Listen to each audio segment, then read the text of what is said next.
야, 뭐가 좀 이상한데? 예, 오늘 돼지 한 마리가 안 왔네요. 그러니까. 야, 이 새끼 어디 갔어, 이거? 이 박사는 지금, 원주에서 6시에 강의를 끝내고, 달려오고 있는데 서울까지 지금 2시간 만에 못 오고 있습니다. 이게 사람이 늦는 거야? 차가 늦는 거야? 차가 많이 막힌다 그러네. 오늘도 목요일이잖아. 목요일이잖아. 목요일인데. 이 돼지 새끼.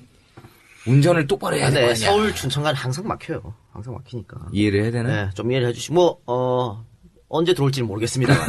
오면은 바로 투입하는 걸로 하고. 중간에 갑자기 삐그덕 소리 덜컹덜컹 나도 이해해 주시기 바랍니다. 자, 오늘은 저번 주에 예고해드린 대로, 네. 원혜영 의원을, 민주당의 원혜영 의원을 모셨습니다. 새정치연합이지? 새정치민주연합에. 그 당은 너무 이름 자주 바뀌어가지고요. 네, 저희도 그래서 민주당으로 다시? 부를 때가 많이 있어요. 예, 원혜영 의원 모셨습니다. 박수 한번 칩시다. 네. 먼 걸음 해주셨는데, 자, 일단 우리 EJ 팬들에게 인사 한번 해주시기 바랍니다. 듣고 있는 많은 청취자분들에게. 네, 재미있는 프로그램에 저처럼 재미없는 사람을 불러서 좀, 흥행에는 별로 도움이 안 될 것 같습니다만, 저로서는 아주 좋은 기회고 즐겁습니다. 여기, 녹음하는 장소가 안간데, 제가 70년대 유신독재 반대에서 중앙정보부에 끌려가서 고문도 당하고 갇혀 있기도 하고 그랬는데 오늘은 안간 아주 즐겁고 명당에서 이런 안가면은 앞으로 자주 가도 좋겠다 하는 생각이 듭니다. 원래 진짜 반갑습니다. 안가는 이래야 되는 거 아닙니까? 그렇죠. 옛날에 그 안가처럼 그러면 안 되죠. 그거는 지들끼리 안전한 거고 모든 사람이 안전한 여기는 우리끼리 안전하죠. 네. 어쨌든 가끔 가다 재미없는 방송이 있을 수도 있죠. 이해하실 겁니다. 많은 팬들 이해하실 거고. 자, 우리 지난 112회 편이 이제 풀먼 특집이었습니다. 네. 풀먼 특집이었기 때문에 원혜영 의원의 부친 이야기하고 또 원혜영 의원 이야기 안 할 수 없어가지고. 네. 사실 원혜영 의원이 주인공이 아니었는데. 곁다리로 했더니 많은 분들이, 원혜영이라는 사람이 그런 사람이었어? 라고 많이 의아해 하시더라고요. 왜냐면 정치권에 뛰어드신 지가 상당히 오래됐지 않습니까? 네, 제가 지금 6선입니다. 그러면 국회의원이 무슨 6선이냐고 그러는데 네. 저는 국회의원 초선하고 그때 김대중 대통령이 이제 국민회의 만들 때 야권 분열을 반대하고 민주당에 남았습니다. 그래서 다 같이 떨어진 사람들이 이제 노무현 의원, 이철, 유인태 이런 사람들이죠.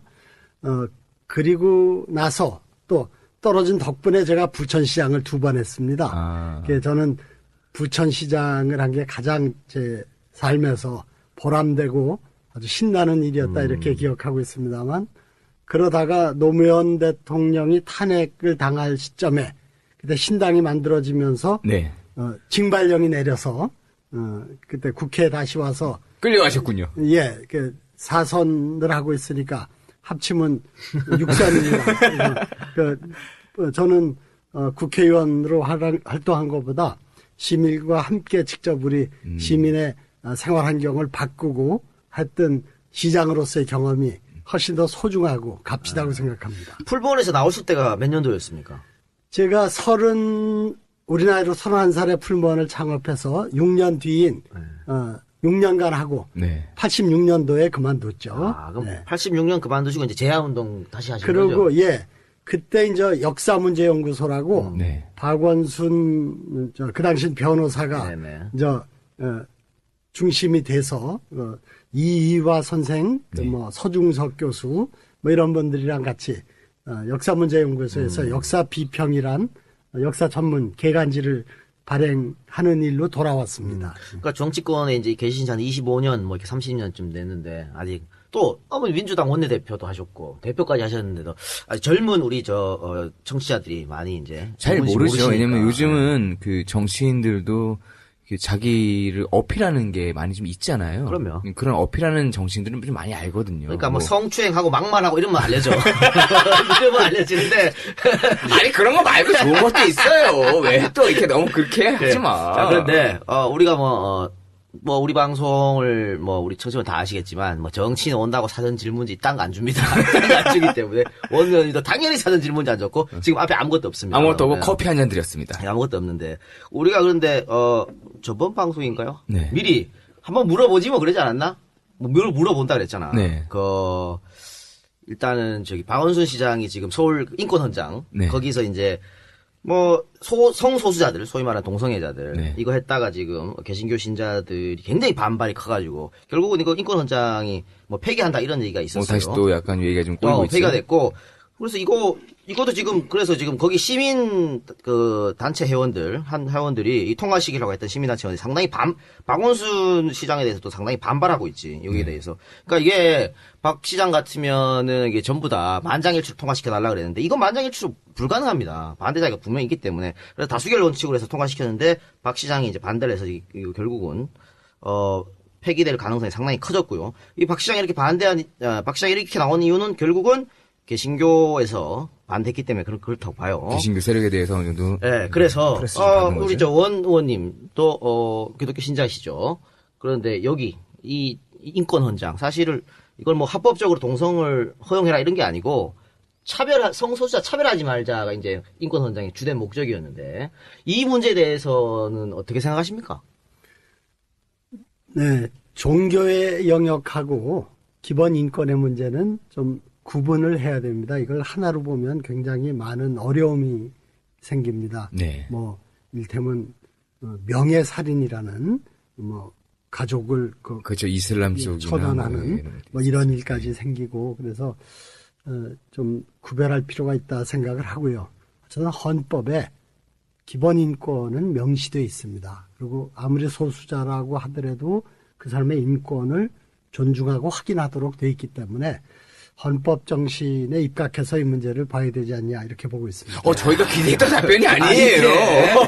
저희가 기대했던 게 아니에요. 어쨌든, 그래요. 모범 답안을 안 가르쳐 주셨으니까. 하여튼 그렇습니다. 충분히 답변이 되셨으리라고 보고요.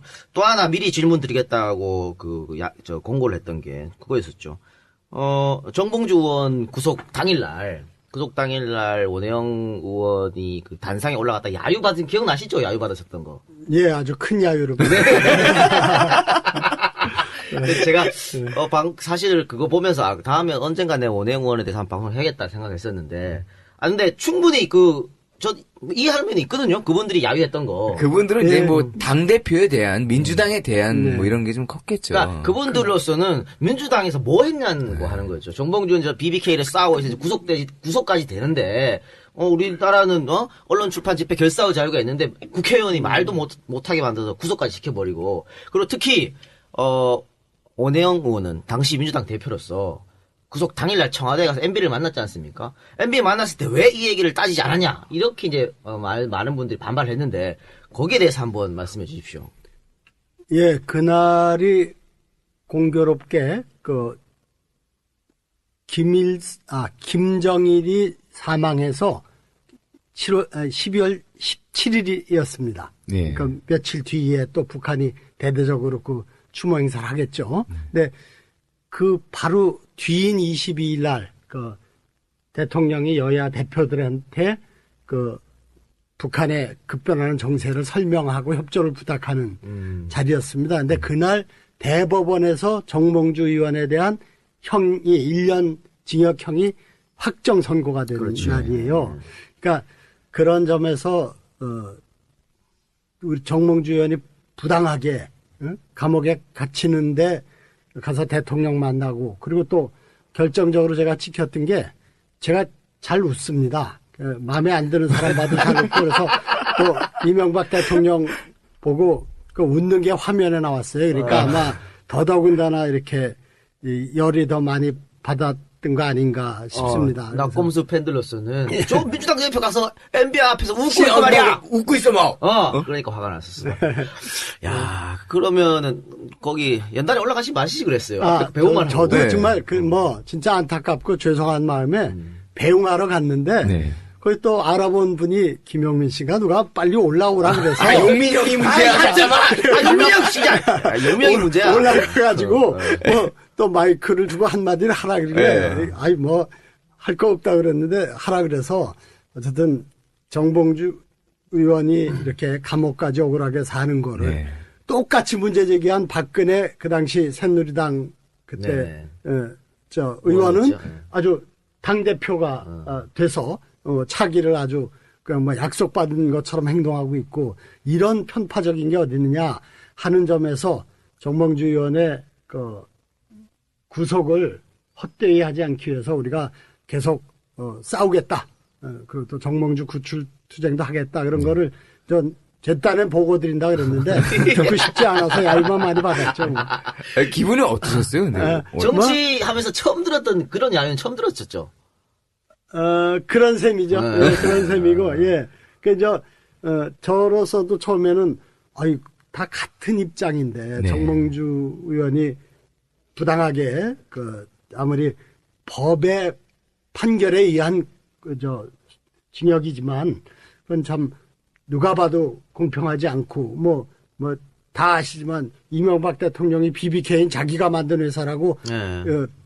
특강에서 자랑까지 한 동영상까지 있지 않습니까? 광운대 특강이었죠. 그렇습니다. 예. 근데 그걸 결국 징역을 보내는 걸 보고 참 안타깝고 그랬습니다. 그러니까 저도 그런 입장인데 이제 같은 입장인데 이분들이 왜 이렇게 화를 내시나 처음에 그랬는데 조금 생각해 보니까 충분히 이해가 간다. 그렇겠다. 그리고 내가 또 가서 MB랑 밥은 안 먹었지만 차 마시면서 또 웃기까지 하고 그러니까 얼마나 꼴 보기 싫었을까 생각이 들었습니다. 아니, 너무 다 이해를 해주신 거 아니에요? 아니, 그건 충분히 그럴 수 있다고. 그래, 알겠습니다. 그러면 미리 물어보겠다고 했었던 두 가지 질문은 물어봤고, 그러면 잠깐 전하는 말씀 듣고 본격적으로 오내영 의원 인터뷰 시작하도록 하겠습니다.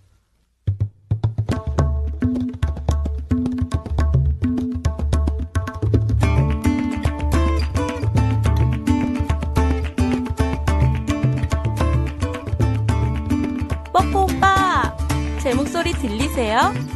오빠한테 진짜 미얀마를 보여주고 싶은데 정말 자신 있는데 오빠가 다시는 가고 싶지 않다던 그 미얀마 다시 한번 가요. 오빠 꼬시려고 저희가 가이드북도 만든 거 아시죠? 상상출판에서 만든 셀프 트래블 미얀마 이 책 서점에서 꼭 찾아보세요. 오빠가 다시 미얀마에 가고 싶다면 언제든 작은별 여행사를 검색하세요. 어린 왕자의 작은별 여행사는 창덕궁 옆에 있으니까 연락주시고 놀러오셔도 됩니다. 이상 매일매일 두근두근 쿵쾅쿵쾅 들썩들썩 일하고 있는 작은별 여행사의 광고였습니다. 아참! 라오스 여행도 문의주세요.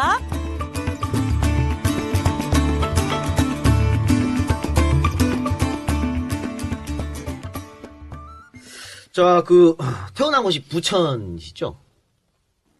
네, 제가 부천군 오정면이 고향인데요. 그 오정면이 지금 부천시 오정구가 돼서 구죠, 구. 네, 그래서 예. 제 국회의원 선거 네. 국회의원 선거입니까? 네.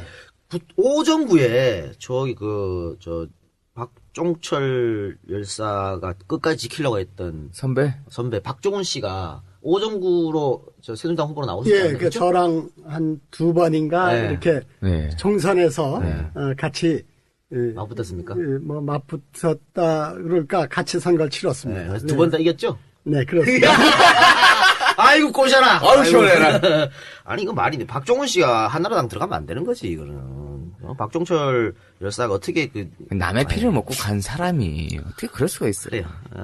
어쨌든 박종훈 씨는 오내영 의원한테 두 번 진 거 말고도 그 이후로 또 졌습니다. 그래서 그러니까. 자, 부천에서 태어나셨는데, 이제, 농장이 이제 거기에 있었던 것이죠. 풀무원 농장. 그게 나중에 이제 다른 데로 옮겨간 거죠. 더 큰 곳으로. 풀무원 농장이. 네, 아버님이 해방 이후에 네. 거기 그 당시엔 아주 시골이었어요. 버스도 그 앞 동네로 하루에 두 번 다니는 정도의. 그럼 진짜 시골이네. 그렇습니다. 지금 우리 수도권의 대부분 도시들이 다 상전이 벽해된 데들이거든요. 그래서 그랬는데 거기서 농사를 지으면서 또 6.25 이후에 어려운 분들이 많이 생겼지 않습니까? 네. 상위 군인도 있고 네. 고아들도 있고 그런 분들하고 같이 일하고 같이 먹고 살자 이런 공동체 생활을 하셨어요. 그게 이제 풀무원이죠. 네. 그러다가 70년대 중반에 이 공해 문제에 대해서 이제 충격적인 인식을 하게 됐어요. 그래서 너무 급격하게 저희가 이제 발전을 하기 위해 네. 하다 보니까는 네. 이제 그런 게 갑자기 대두가 됐죠. 그렇죠. 그리고 농사를 짓는 게 농민의 이제 본분인데 그러면은 그야말로 기독교인의 농사는 결국 내 이웃을 내 몸처럼 사랑하라고 하는 성경의 가르침을 실천하는 것. 그러니까 이웃에게 이로운 농사를 그렇죠. 지어야 이로운 되는데 농사 져야 되는데 해로운 농사를 진다. 농약도 많이 쓰게 되고. 예, 그런 걸 깨닫게 되고 유기농업을 하기 위해서 거기는 이미 도시화되면서 다 개발되고 땅이 없어서 양주로 옮겨서 네. 유기농업을 우리나라에서 처음으로 시작을 하셨죠. 경기 양주로 옮겨서 예, 말씀하시는 도중에 이 박사가 들어왔습니다. 거기 앉아 있어요. 앉아서 방송하면 되고. 근데 방금 이야기한 것처럼 풀무원 이 농장이 당시에 과학들도 있었을 테고 또 못 사시는 분들도 계셨고 농사를 배우러 오시는 분들도 계셨고 하여튼 여러분이 계셨는데 결국은 이게 공동체 생활 아닙니까? 공동체 생활을 해서 자급자족해서 그런 삶이었는데 이게 상당히 불편했을 것 같아요. 그 청소년기를 거기서 보낸다고 하는 것이 쉽지만 않았을 것 같은데요.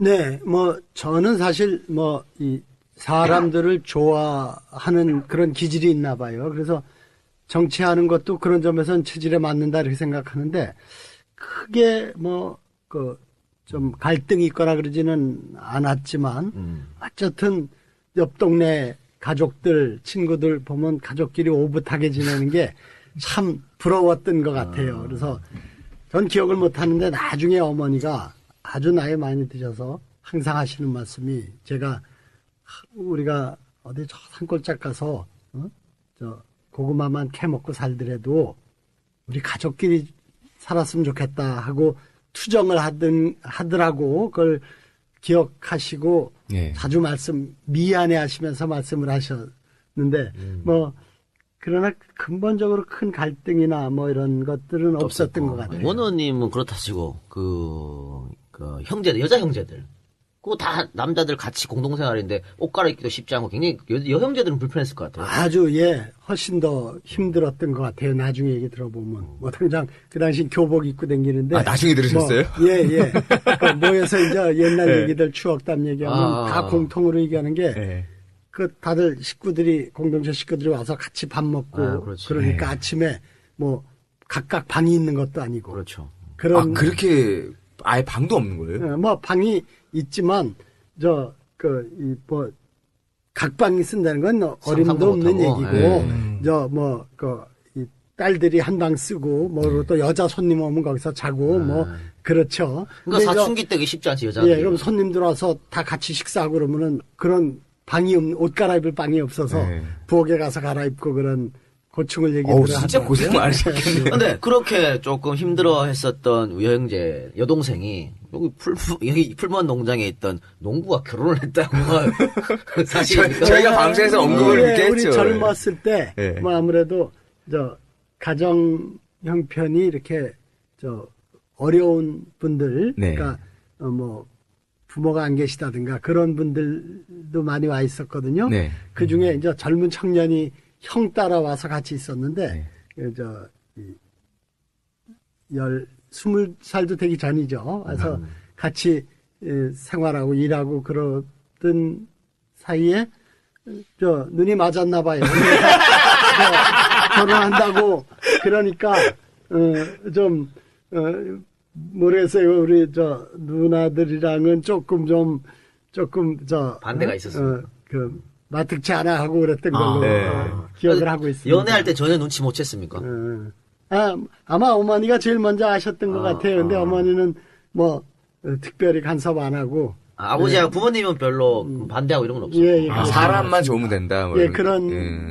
그런 생각이 확실하게 계셨던 분들이. 그럼 그냥 공동체 생활했던 그 사람들 그냥 말 그대로 다 식구라고 생각했나 보네요. 그렇죠. 같이 밥 먹고, 같이 일하고, 그러니까 같이 자고 그랬으니까. 반대가 없었을 것 같은데. 식구가 밥 같이 먹는 게 식구거든요. 그래요. 예. 이 풀무원 농장은 당연히 이제 원의원님이 선친께서 이제 만드신 건데 아버지하고의 관계가 상당히 좀 남다른 것 같습니다. 자정이 넘게까지 항상 아버지하고 대화를 해서 원혜영 의원님의 그 와이프 되시는 분 사모님이 아니 도대체 아버지랑 무슨 그렇게 할 말이 많냐 이렇게 돼. 사실 저는요 우리는 그 안 되잖아. 9년 살면서 아버지하고 대화한 시간이 한 10시간도 안 될 거야. 한 달 만에 쓱 대화하면 야 너 요즘 뭐 하고 다녀? 이게 끝이야. 대화 좀 해. 그다음에 대화 길게 할 때 돈 말아 먹었을 때 아니야. 그렇지. 한 번만 더 도와주세요. 이런 건데. 나 요새 3박 4일 동안 집에 내려가 있으니까 아주 화기애애해졌어요. 그래요? 네. 그래도 대화가 특히 아들이랑 아버지는, 딸하고 아버지는 또 대화를 좀 해요. 근데 아들과 아버지는 전혀 대화를 안 하는데, 이런 무슨 대화를 이렇게 많이 합니까? 매일매일? 어떤 대화를 그때 많이 하셨어요? 아버님이 항상, 저한테 이제, 말씀하신 게, 그리고 또 그게 저한테 살아가는데 영향을 끼친 게, 어떤 이웃의 문제, 우리 사회의 문제, 또 더 나아가서 이 세상의 일에 대해서 관심을 가져야 된다.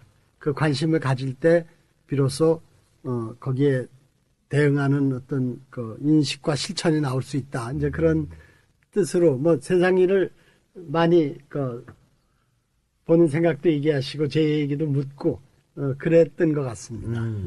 제가 이거 뭐 풀무원 특집 하면서 그 원 의원님 인터뷰를 내가 굉장히 많이 찾아봤거든요. 근데 뭐 아버지랑 같이 한 인터뷰도 많이 있고, 근데 그런 인터뷰를 보면 선친을 굉장히 존경했던 것 같아요, 원 의원님께서. 그런 것은 역시 뭐 이 기독교적인 사랑을 바탕으로 해서 가족들 또 주위에 있었던 이웃들 그리고 그 학교 다니면서 데모하고 이러면서 굉장히 핍박받았는데 그것도 부모가 사실 그걸 케어주기 굉장히 어려운데 다 그 지원해주고 너 잘한 일 한다고 이렇게 계속 했던 거 그런 것들이 아마 아버지를 존경할 수 있는 그런 원동력이 된 것 같은데 그죠?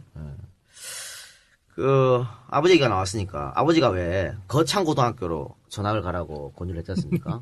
거절하셨잖아요. 왜 그러셨어요? 왜 거절하셨습니까? 참 좋은 건 아닌데요. 우리 사회가 연고 사회 아닙니까? 저는 어렸을 때도 그래도 지금 어렵더라도 기왕에 서울에서 소위 명문학교 다니는데 당시 경기고등학교였습니까? 경복고등학교. 경복고등학교군요. 서울고 경기고 경복고. 좀 어렵더라도 이걸 마치는 게 그런 그 뒤에 라인을 만들 수 활동하는 있다. 데 있어서도 좀 중요한 밑받침 자원이 될 것 같습니다. 하고 얘기를 했죠. 그게 고2 때니까. 고2 때 어떻게 그런 생각을 했단 아니, 말입니까? 그때부터 포부가 남다르셨네. 그런 정치적인 고려를 했던 것 같습니다. 그러니까 18살 때야. 내가 여기를 가야 라인을 타는데. 그래요. 근데 거창고로 만약에 전학 갔다면은 그 오내영이라는 사람의 삶이 바뀌었을 수도 있을 것 같아요. 아닙니까? 또 그냥 마찬가지 삶을 살았을까요? 그거 안 겪어봐서 모르죠. 그렇죠. 모르죠. 네. 근데 뭐 크게 바뀌었을까 그거는 잘 모르겠습니다. 그래요. 또 우리가 방송에도 했지만은 어쨌든 경복고등학교 재학 중에 삼선개헌 반대 시위를 하려고 성공은 못했죠. 준비하려다 걸려가지고. 예, 그러니까 그 당시에 뭐 고등학생 데모란 게요 순포미거든요. 이를테면 야 경기 애들도 했는데 우리는 안 하냐. 누가 새로운 사실을 알게 됐습니다. 친구들이 와서 얘기를 하길래 제가 마음이 약해서 총대 맨 거죠. 그래서 했는데 결국은 그게 사전에 발각돼가지고 등교를 못한 겁니까? 등교 거부를 당한 겁니까? 뭐 공식은 아니고 교장 선생님이 이제 저는 그때 우리 집만 해도 전화도 없고 그러니까 보호자로 돼 있는 우리 서울에 장사하시는 외삼촌 오시라 그래서 이렇게 되니까 집으로 내려보내서 당분간 오라 그럴 때까지 좀 집에 있게 해라. 이렇게 이제 비공식 정학 처분이죠. 그걸 받은 거죠. 야, 이거 나라의 법이 진짜 엉망으로 족같이 되니까 교칙도 족하구만. 막 쓰는 거야 그냥 막 갖다가. 아이고 참 그래.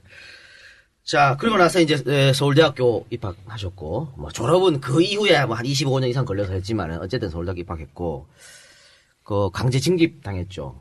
그것도 역시 이 데모하다가 그렇게 강제 징집 당한 겁니까? 그렇습니다. 그 당시에 서울대학에는 1학년들만을 모은 교양과정부라는 단과대학이 있었어요. 뭐 상대, 공대, 뭐 농대 다 합쳐서. 예. 거기에 이제, 그러니까 제가 학생회장을 했거든요. 그랬는데 그것도 또, 그, 본과대 학생회장들, 맨 밑에 똘마니로 시키는 대로 데모 열심히 하다가 이제 강제 징집 당한 거죠. 그때 우리 이제 서울 상대 학생회장이 얼마 전까지 경기도 교육감 했던 김상곤 교육감이시고 또 지금 강원대학에는 이제 최열 환경연합 대표도 계셨고 그렇습니다. 아니 근데 여쭤보고 싶은 게 지금 말씀도 이렇게 하시는 게 이게 조곤조곤 이렇게 조용조용 말씀해 주시고 하시는데 어떠한 형태든 간에 단위를 이끌거나 학생회장을 하거나 이런 사람들은 보면은 일종의 그 대중의 언어를 쓰는 게 카리스마라는 게 있거든요. 근데 그런 거랑은 좀 달라 보이세요. 그러니까 소위 말하는 시위꾼인데. 예. 시위꾼이면 좀 목소리도 좀 크고 막 이렇게 했는데. 그거는요. 예. 제가 대중연설 할 때는 아주 사람이 다르다. 모두가 바뀌시는 거예요? 그럼 그래서 충분히 가능하죠, 그러면. 자, 강제 징집 얘기가 나왔으니까. 군대는 몇 년도에 가셨습니까? 그러니까 71년도에 21살. 71년도 21살에. 하고 갔죠. 71년에 가셨으면. 그때, 지금, 같이 이번에 여야 간에 혁신 경쟁하는 새누리당의, 김문수 보수혁신위원장. 예. 근데 이제 같이 제적당하고. 근데 그 건강상의 문제로 김문수 의원은 징집은 안 당했고 그래서 위장 취업해서 도로코 면도 현장으로 들어갔죠. 노조위원장을 하고 그랬죠. 저는 그때 이제 최전방에 그 말단 소총수로 배치됐어요. 그러니까 제가 배치돼서 가니까 나중에 우리 대대장으로 온 분이 아주 육사 출신이고 아마 그 사람도 하나회 아니었나 싶어요.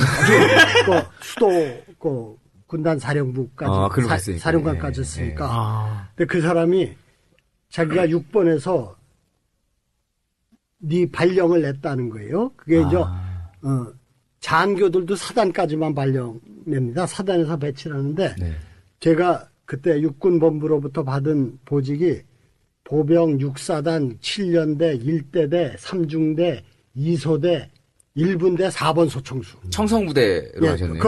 우리 동기시네. 동기 아니고 저희 아버지가 이제 그쪽.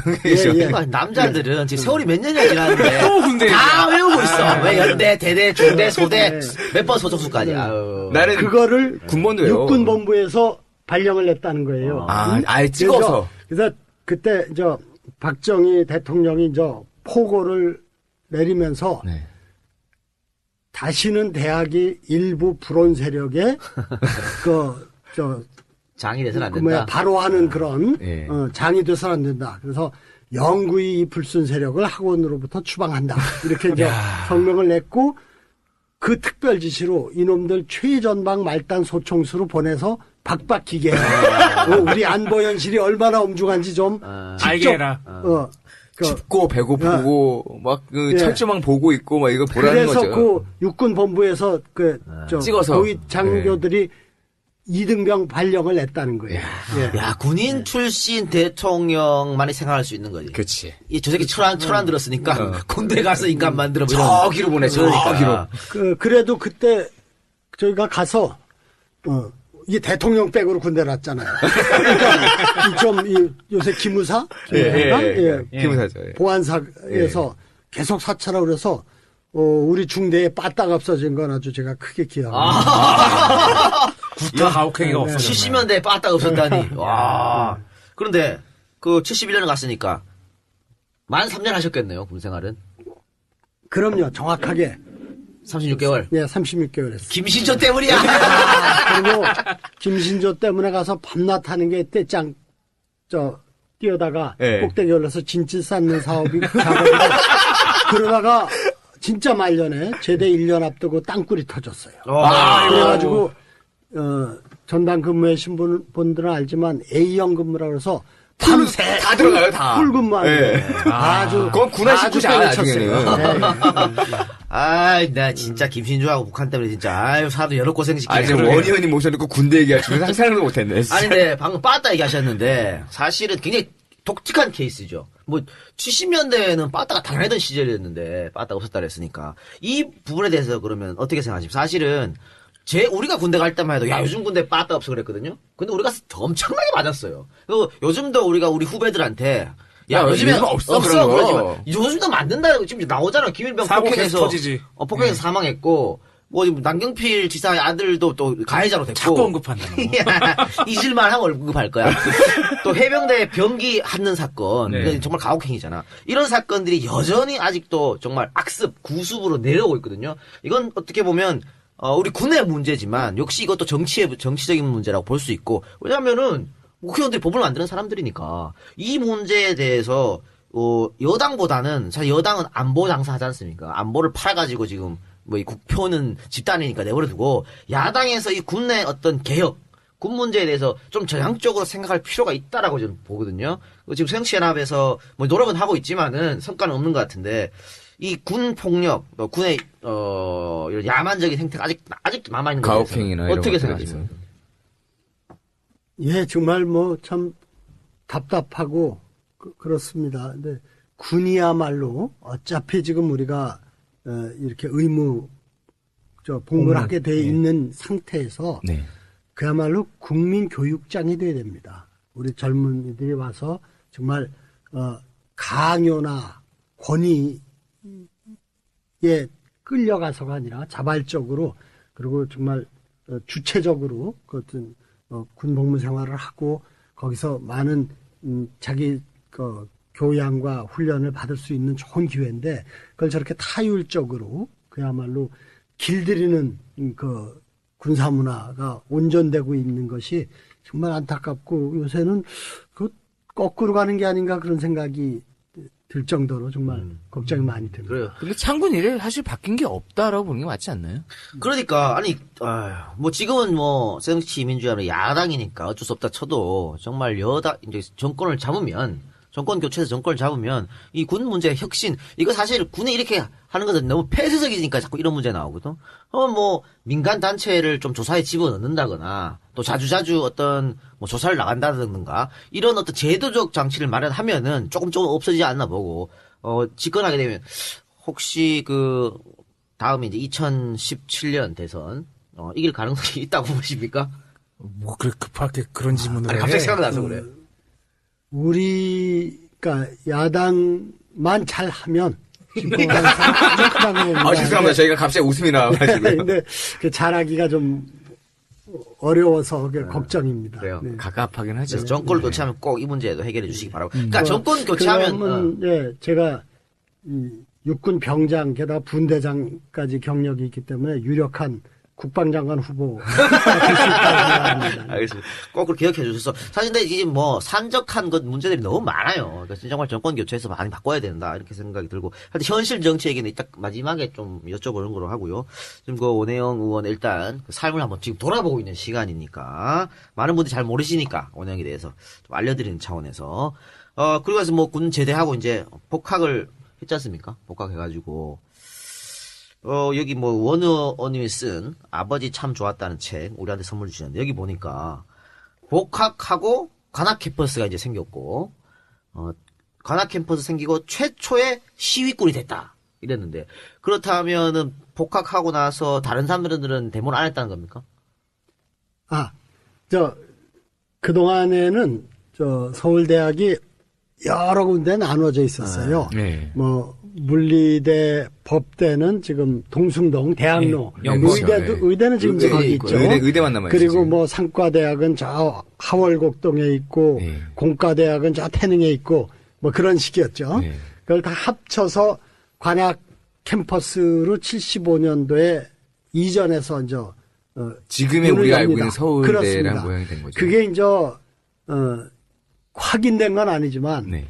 박정희 대통령이 제일 말썽꾸러기 대목꾼들 이 서울대학을 한강 이남으로 격리시키자 이런 원대한 꿈을 가지고 그런 얘기 이렇게 있었죠. 했다는 얘기가 있는데 어쨌든 글로 갔는데 그때 이제 유신 독재가 그야말로 아주 그게 혹독하게 네. 지금 점점 강도가 악한 높아지던 통치 시대에. 체제로 가고 있는 시점에 이걸 깨트릴 수 있는 유일한 힘이 그 당시에는 노조도 없고 시민사회도 형성이 안 돼 있고 그래서 대학밖에 없다 그런 자각하에서 첫 시위를 주동을 한 거죠.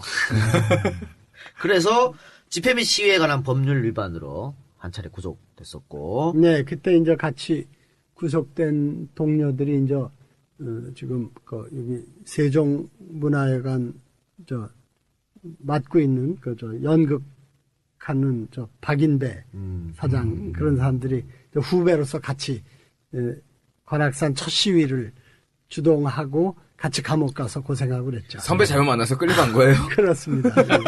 당신은 그러면 시위를 한 목적이나 이유는 뭡니까? 유신철폐. 유신철폐. 네, 그리고 또 그때 민초학년 사건으로 들어가서 대학생들은 나왔는데 졸업자들 그리고 특히 나중에 그 바로 뒤에 사형 집행을 예. 당한 인혁당 네. 관련자들은 감옥에 있었기 때문에 미석방자 석방 요구를 했던 시위를 했습니다.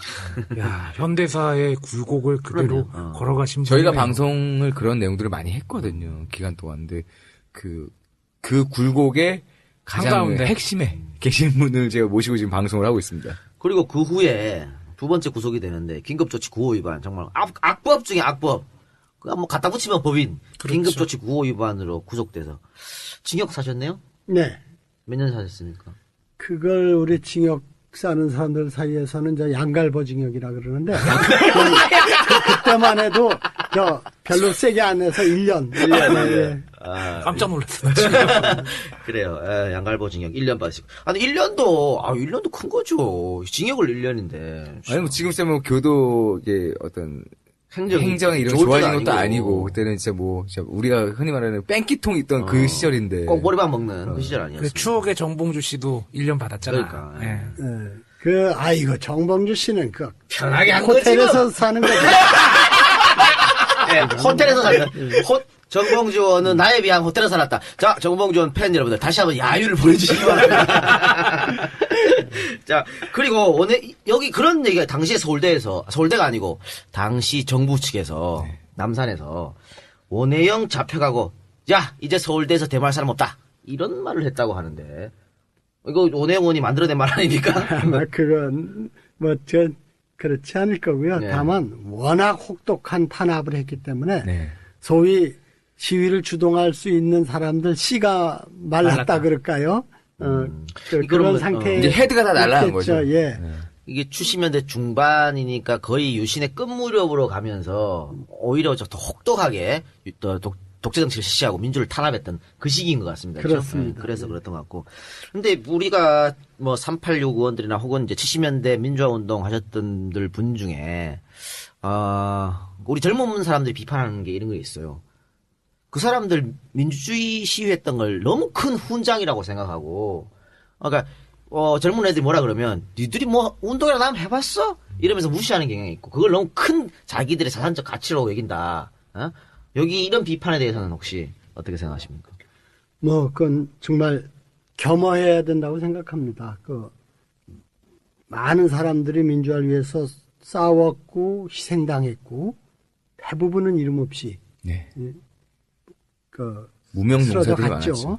네, 그분들의 희생을 딛고 저희가 활동을 하는 거기 때문에 그리고 어쨌든 개에서 활동하는 것하고 달리 국회의원은 어떤 헌법적으로 주어진 어떤 지위와 권한도 있고 또 아무래도 이렇게 좀 욕은 많이 하지만 그래도 또 한편으로는 또 이렇게 인정을 해주는 위치를 갖고 있지 않습니까? 그런 그렇죠. 점에서 그 힘이 있죠. 이게 내가 잘해서 특히 민주화운동 같은 그런 많은 사람들의 희생으로 이룬 성과를 내 개인의 성과로 생각해서는 안 된다. 그리고 설마 그런 생각이 없더라도 남들이 보기에 그렇게 보일 수 있는 것은 정말 삼가해야 된다.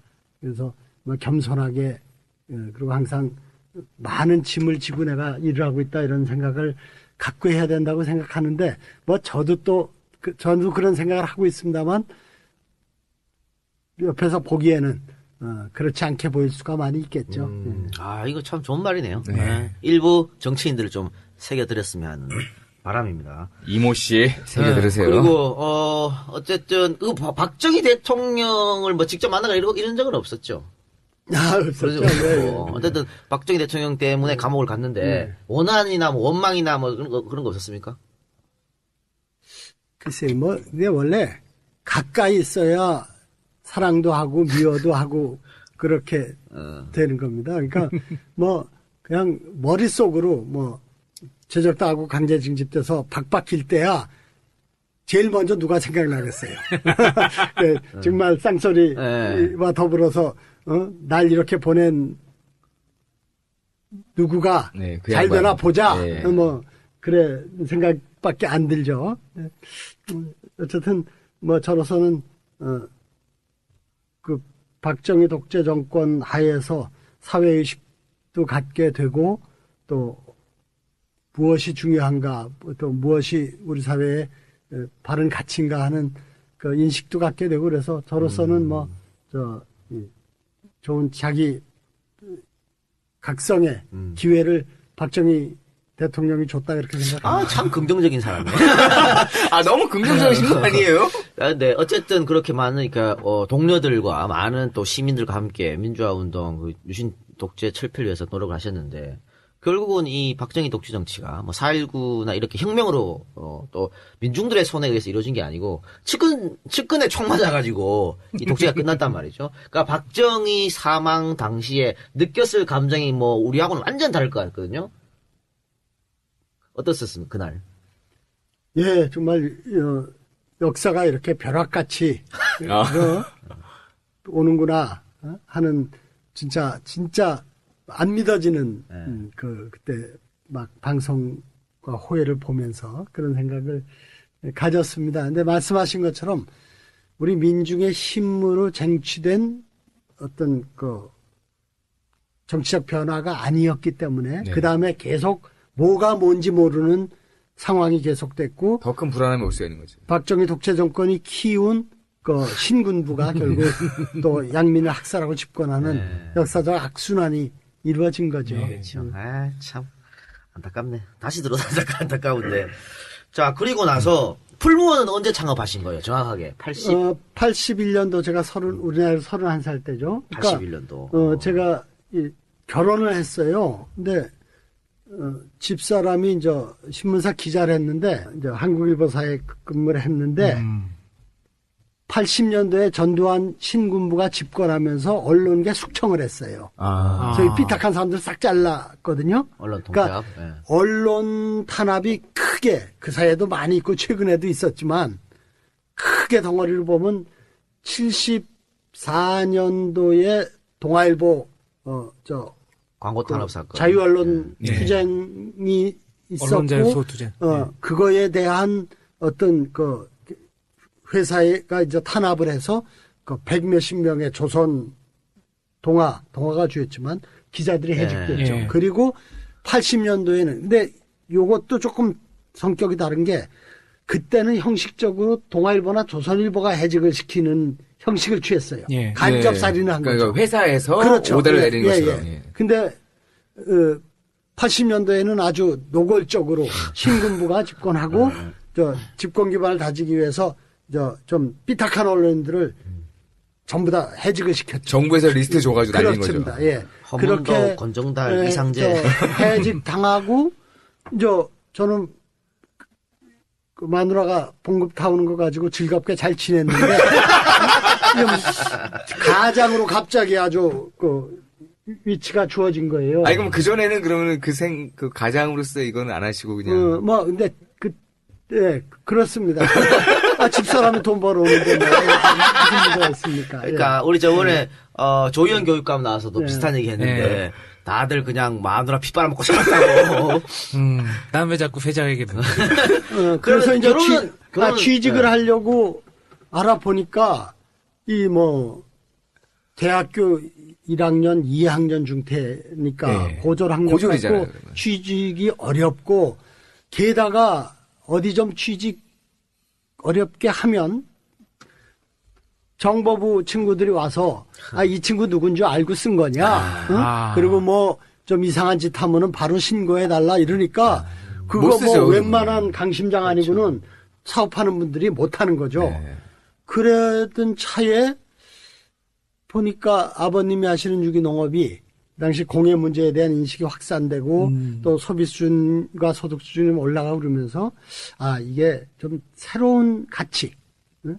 얼마나 맛있냐, 뭐 이런 것에서 얼마나 안전하냐, 친화적이냐. 성이 예. 그렇지 자연 친화적이냐 이런 것을 새로운 가치로 인정하는 소비층이 수요가 막 있겠다. 생겨났고 예. 이것이야말로 블루오션이다. 예. 그렇게 생각하고 풀무원 식품 사업을 처음 시작한 거죠. 자, 그러면 결혼은 그럼 80년에 하신 겁니까? 79년도 79년에 했고 네. 80년도 봄에 이제 이 집사람이 해직당했고 그래서 81년에 저는 그때 또 박정희가 죽고 나서 신군부가 예. 권력을 승계하려고 허수아비 대통령으로 장충체육관에서 소위 체육관 투표 네. 통일주체국민회의 대의원으로 뽑는 음모가 있어서 네. 그걸 반대하는 시위에 또 주도를 관여했다가 따셔가지고. 주동은 안 했고 옆에서 네. 얼쩡거렸는데 그냥 어떻게 그걸 알게 돼가지고 네. 수배가 됐어요. 수배가 돼서 지명수배당해서 한 1년여 있다가 신군부가 정권을 잡고 화해책으로 사면시키고 그래서 나왔는데 집사람은 해직됐고 처다들은 낳고 생계를 책임져야 되니까 아니 수배되고 뭐 하시는 가운데 처다들은 어떻게 생기신 거예요? 그래도 다 그럼. 근데 79년에 직업도 마땅하게 없었던 분이 결혼할 배짱은 어디서 났었대요? 다 하게 된다니까. 어쨌든 그래요. 그래서 이제 아내 되는 분이 이제 해직당하는 바람에 이제는 손가락 빨을 수는 없으니까 이제 내가 뭘 해야 돼 이제. 아버지 하는 거 보니까 괜찮겠는데? 그래갖고 이제 그걸 갖고 와서 본격적으로 압구정동에 매장을 내고 이제 압구정동에 매장을 낸 거는 여기가 이제 새로운 트렌드 도시로서 좀 젊은 층이 많이 살고 또 식품에 대해서 건강을 많이 생각하면서 먹는 사람이 있기 때문에 압구정에 매장을 차리게 됐죠. 그렇습니다. 네. 그렇게 했는데 그런데 그 전에 사업 경험이 없으셨잖아요. 없었죠. 그래서 처음에는 이제 아버님이 하시는 풀무원 농장을 비롯한 그 정농회라는 유기농업 농민 단체가 있어요. 이제 바른 농사를 짓자. 이웃에게 해로운 농사가 아닌 올바른 농사를 짓자 해서 정농회인데 그분들이 그렇게 좋은 뜻으로 고생해서 이게 유기농업이라는 게 결국 화학비료 안 쓰고 농약 안 쓰면 퇴비 만들어서 뿌려야죠. 벌레 잡아야죠. 뭐 말이 잡지 안 잡는 거죠. 뭐 근데 어쨌든 손이 훨씬 많이 가거든요. 예. 그런 거 비해서 소출은 적어요. 그러니까 인풋 아웃풋이 안 맞잖아요. 그렇죠. 이게. 예. 그런 상태에서 문제는 이 가치를 인정해주는 고객이 있으면 소출은 반으로 줄더라도 그 2배 가격으로 사주면은 최소한 수지균형을 맞출 수가 있잖아요. 예, 그렇죠. 이게 안 되는 거거든요. 그래서 이 가치를 아는 소비자에게 판매하는 이걸 통해서 이제 사업을 하겠다 이렇게 생각을 해서 유기농산물 유통 사업을 시작한 거죠. 근데 지금도 농산물 가격이 참 불안정한 게 이게 계획 생산이 안 되거든요. 변수가 너무 많잖아요. 그렇습니다. 그런데다가 유기농업은 극히 일부 농민이 생산하고 병충해가 갑자기 온다든가 이러면 또 팔 게 없으면 배추 먹을 사람들한테 무 먹으십시오. 그러면 그것도 한두 번이지 그 소비자 입장에서는 네. 참 쉽지 않은 거죠. 그래서 자연스럽게 제조업으로 이제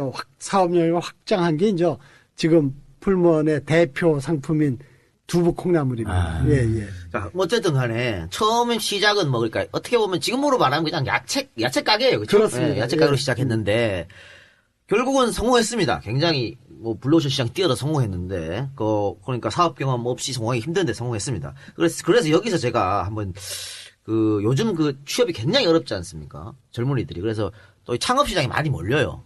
이거 좋은 일자리가 없으니까 창업시장에 몰리는데, 혹시 창업시장으로 눈을 돌리는 우리 젊은 친구들한테 또 실패를 너무 많이 하니까, 또 한 번 실패하면 다시 일어설 수가 없어요, 대한민국은. 그러니까 이런 지금 준비하고 있거나 지금 하고 있는 친구들한테 사업 선배로서 조언, 충고, 뭐 이런 게 있을 수 있을까요?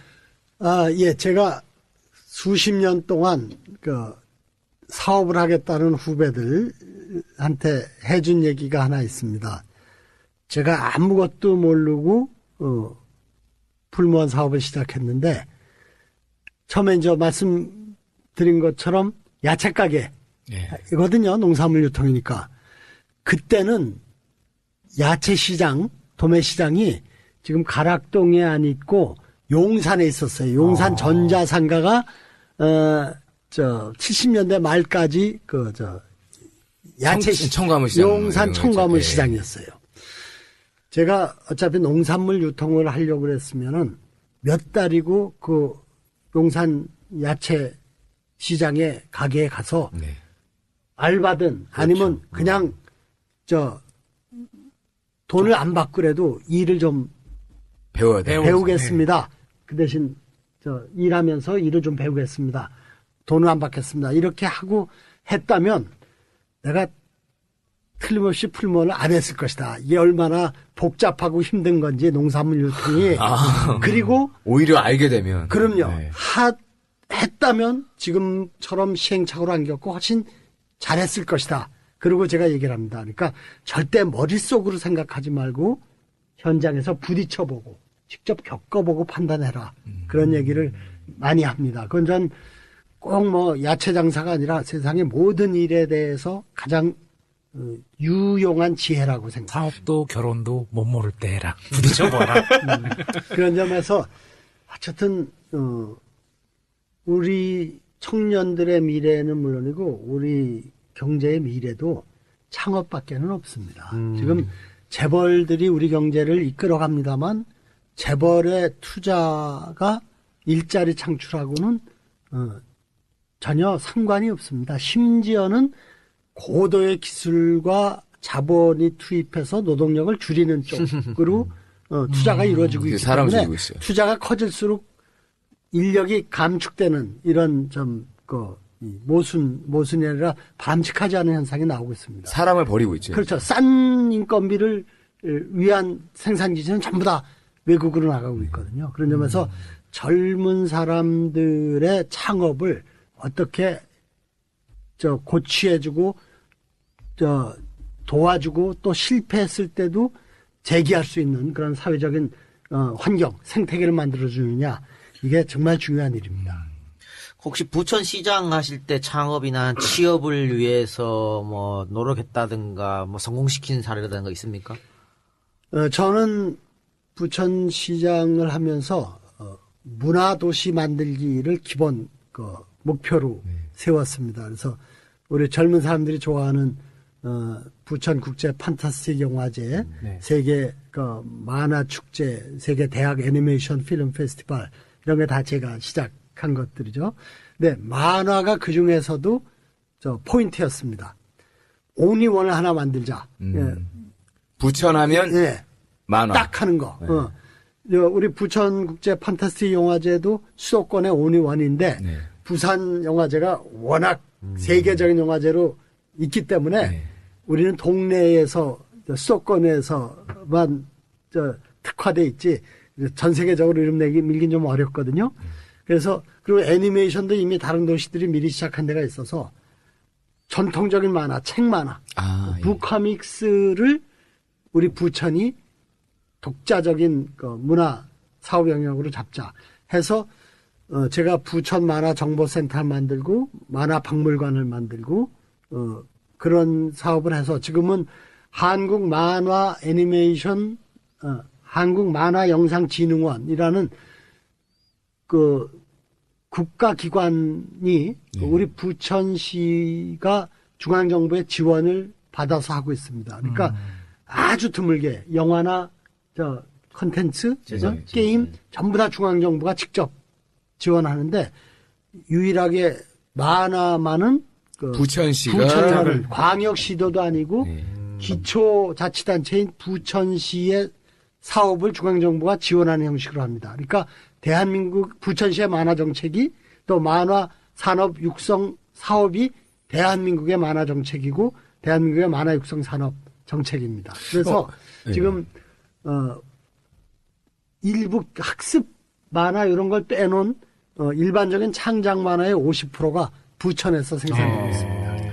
그러니까 원래 그 예전에 부천을 갔을 때는요. 부천은 뭐 미리네 마을이나 이쪽에 처음에 그 아파트 세워지고 그럴 때는 구시가지가 있고 신시가지가 생길 때는 부천이라는 도시가 특색이 없었어요. 특색이 없다가 그 이후부터는 뭔가 컨텐츠가 있어야 되는데 많이 만들어졌더라고요. 그러니까 뭐 말씀하신 그 환타지 영화들도 영화제 그 영화 관계자들 가운데서는 꽤 그래도 인지도가 좀 있더라고요. 인지도 있고 만화도 마찬가지고 또 거기 도시임에도 불구하고 촬영지도 많이 있더라고요. 거기가 드라마 촬영지도 네. 많이 있고요. 그 앞에 그 IC 내려가는데 앞에서 그다음에 또 독특한 것도 많이 하셨어요. 예전에 보니까는 그 조명 무슨 축제 같은 것도 하셨어요. 그 루미나리 네, 빛의 축제를 전국에서 최초로 도입한 도시가 우리 부천이고요. 아, 그거 너무 비쌌어요. 근데 예. 그래서 저는 부천시장으로 일하게 되면서 그때 IMF 직후예요. 세수가 네. 1,000억이 1조도 안 되는 예산 중에서 1,000억이 줄었어요. 네. 그래서 저는 하드웨어, 건물 짓고 무슨 뭐 다리 놓고 길 닦고 이런 일에는 일체 투자 안 하겠다. 문화를 중심으로 한 소프트웨어를 통해서 부천의 가치를 높이겠다. 이런 생각으로 했는데 다행히 우리 시민들과 또 전문가 만화가 일테면 만화 쪽은 만화가들이 도와주시고 그래서 성공을 해서 좋은 모델을 만들었습니다. 그 루미나리는 그 나중에 예, 후 효과가 좋았어요. 그걸 네. 다른 도시들이 예, 주로 서울에 와서 다 청계천 이식을 했어요. 가져와가지고. 그렇습니다. 네. 예. 그래서 저는 참 아까도 말씀드렸지만 국회의원으로 일하는 것보다 시장으로 일했던 게 훨씬 더 보람과 가치가 있다고 생각합니다. 제 이제 후원회원인 친구가 하나 있는데 네. 아주 탄탄한 중소기업을 해요. 남의 돈 얻어 쓰는 게 쉽지 않지 않습니까? 뭐 회사 창립 기념일 그러면 화환도 보내고 뭐 예. 그러는데 그 회사 신입 사원이 제가 부천시장 막 그만둘 때인데 신입 여직원이 사장님 여기 원혜영 부천시장 어떻게 아세요? 하고 물어보더래요. 그래서 나랑 친구다 그랬더니 제가 부천 사는데요. 그 전까지는 어디 사냐 그러면 서울 살아요 그랬는데 요새는 이 시장 때문에 요새는 내가 당당하게 부천 산다. 이렇게 얘기를 한다. 그런 얘기를 친구가 전해주는데 그 얘기를 듣고 제가 받을 영광을 다 받았다. 이런 생각이 그걸 들었습니다. 아까 그 다른 얘기 하실 때보다 부천 얘기 하실 때 눈이 반짝거려요. 눈빛이 다르세요. 지금. 만화 얘기하고 뭐 영화제 얘기하고 그러면은 사람이 진짜 다들 그래요. 네. 그 눈이 반짝거린다고요. 예. 그러니까 이 국회는 졸면서도 해도 되거든요. 이게 사실은 뭐 시장, 도지사 이런 분들이 재선하려면 다리 짚고 뭐 공구리 치고 뭔가 이거 내가 했어. 남겨놔야 그렇지 돼, 전시행정을 네. 해야 재선에 성공하는데 그거 안 하고 지금 뭐 원혜영 부천시장 같은 경우에는 문화사업 진흥시켜서 재선에 성공했으니까 시민들이 이거 인정한 거네요. 다 알아봐줬다는 얘기였고. 자, 그럼 다시 이제 우리 풀무원 얘기를 한번 더 합시다. 부천시장 얘기 좀 더 합시다. 모든 청취자 여러분께 네. 아주 당당하게 제가 이렇게 좀 얘기할 수 있는 게 우리 시민들 교통에 제가 엄청난 획기적인 그 편의를 증진시킨 사람입니다. 버스 탈 때 몇 년 전에 비해서 달라진 게 버스 정류장 가면은 내가 기다리는 7번 버스 5분 뒤 도착. 네. 이게 버스 인포메이션 시스템입니다. 예. 빠르게 발전하는 IT 기술을 교통 안내 서비스에 결합시킨 거를 우리 부천에서 한 겁니다. 부천에서 맨 처음에 하고. 2001년도에 부천에서 했고 그 뒤에 5년 뒤에 오세훈 시장이 취임해서 서울도 도입하고 지금 전국에 도입하고 예. 지금 전 세계에서 지금 그것을 시행을 하고 있습니다. 오세훈 시장도 한 게 있긴 있네요. 우리 뺏긴 거지 뭐. 좋은 건 뺏겨도 돼. 네. 근데 그게 원래 서울시도 또 같이 추진을 했어요. 예. 근데 우리 부천시 공무원들이 우리 조그만 시가 어쩌자고 이런 큰일을. 새로운 일을 예. 그렇게 하느냐. 서울시 하는 거 좀 보고 하시죠. 그래서 서울시는 어떻게 하느냐고 물어봤더니 서울시는 우리보다 일찍 그걸 착안을 했는데 네. 그 사업을 누구한테 맡겼냐면 버스 조합에다 맡겼어요. 버스 조합이 뭡니까? 버스 업체들의 연합체 아닙니까? 네. 그렇죠. 버스 업체의 이익을 대변하는 기관이죠. 네. 그거는 고양이한테 지 목에 방울을 달라고 하는 얘기하고 똑같습니다. 갑자기 버스는 또, 예. 그 대중교통수단이니까 정부의, 그 지방정부의 막대한 지원을 받거든요. 네. 그러니까 4분 배차를 5분 배차로 1분만 늘리면 25%의 기름값, 인건비, 차량관리비가 절감되지 않습니까? 받기는 다 받는데, 그렇죠. 지원은 받는데. 근데 이거를 그 버스 인포메이션 시스템이 그 가동되면은 모든 게 다 드러나 버리잖아요. 리얼 타임으로 네. 기록되고 모든 게 다 즉석에서 파악된단 말입니다. 그러니까 누가 미쳤다고 지목에 방울 다는 일을 지돈 들여서 하겠습니까? 아, 이 버스 그러니까 조합이랑 이런 얘기 들으니까 그 작도 세월호 사건이 생각이 나가지고 해운조합 얘기는 뭐 그렇습니다. 예. 그래서 이 버스나 여객선이나 개인의 돈벌이 수단으로 이렇게 방치해서는 안 됩니다. 그렇죠. 물론 지금 주은공영제라고 해서 그 엄청난 지원을 많이 하고 있지만 근본적으로 대중교통수단은 공익성에 입각해서 공영화해야 됩니다. 근데 제가 경기지사가 됐으면 경기도에서부터 좋은 모델을 보였을 텐데 예선 통과도 못 하셔놓고. 네, 글쎄 말이에요. 그게 참 안타깝습니다. 근데 뭐 어쨌든 그 덕분에 우리 시민들이 좀 손해를 보는 거죠. 뭐. 아니, 원원님이 그 지방선거 예선전 할 때, 그때 나왔으면 예선 통과를 했을지도 모르겠는데, 어쨌든 예선 통과도 못하고, 아, 굉장히 안타까웠어요. 예, 김진표 의원한테 패배하는 바람에 본선에는 나가보지도 못했다. 이런 얘기를 하고. 자, 이제 다시 풀무원으로 가면 됩니까? 네. 자, 그리고 이제, 풀무원을 81년에 시작해서 86년에. 예, 6년 말에 그만뒀습니다. 역사문제연구소 갔었죠. 근데 생각보다 빨리 그만두셨네요. 원래 사업을 하게 되면. 만 6년 한 겁니다. 네, 만 6년. 예. 길진 않은 거 아니에요? 그럼요. 그러니까 저는 아까 말씀드린 것처럼 이 농산유통이라는 게 이게 보통 일이 아니에요. 내가 그래서 이걸 왜 시작을 했나, 그 후회 속에서. 예. 근데 이제 뭐 이미 그 여동생들 전세 늘릴 돈 다 끌었었죠. 장모님이 교회에서 또 아는 분들 돈 빌려다가 다 꼬라박았죠. 꼼짝없이 사업을 성공시키는 길 말고는 딴 길이 없는 거예요. 외통수였군요. 그래서 또 우리 돌아가신 김근태 선배 나서 야, 너 언제 민주화운동에 복귀할래 와서 또 보채고 그래서 내 사업만 궤도에 오르면은 딱 정리하고 가겠습니다. 했는데 6년 걸린 거죠. 다음 갈 길이 있으셨네요. 어차피. 예. 그러니까 또 6년이란 기간이 길면 길지만 또 다행히 성공했기 때문에 그렇게 제가 원래 가려고 했던 길로 복귀할 수 있었던 건 축복이라고 생각을 그렇죠. 하죠. 예. 자, 만 6년 하면서 궤도에 사업을 올려놓고 자기 지분을 처분해서 당시 금액으로 20억 원 맞습니까? 그게 이제 어떻게 되냐면요. 그때 제가 그만둘 때만 해도 겨우 매출 100억 할 진짜 중소기업 막 전망은 있지만 기업으로는 아주 초보적인 상태였거든요. 근데 제가 사업이 망해서 그만둔 것도 아니고 딴 사업하려고 그만둔 것도 아니고 민주화운동에 복귀하기 위해 사업을 그만뒀단 말입니다. 전두환 치하에서. 그러면 원희가 나와서 조금 깜짝대면은 바로 세무사찰 한 방이면 가는 거 아닙니까? 지금도 뭐 그렇죠. 찍어버리면 끝인데. 그런데 그런 상태에서 제가 공식적으로 모든 제 지분도 처분하고 퇴직금도 다 받아서 그래서 완벽하게 이제 이 회사하고 아무 관계가 없다 해놓고 그리고 이제 제가 딱 그 비장의 무기를 하나 꼽을 쳐놓은 게 상표권을 안 넘기고 공동으로 갖고 있었어요.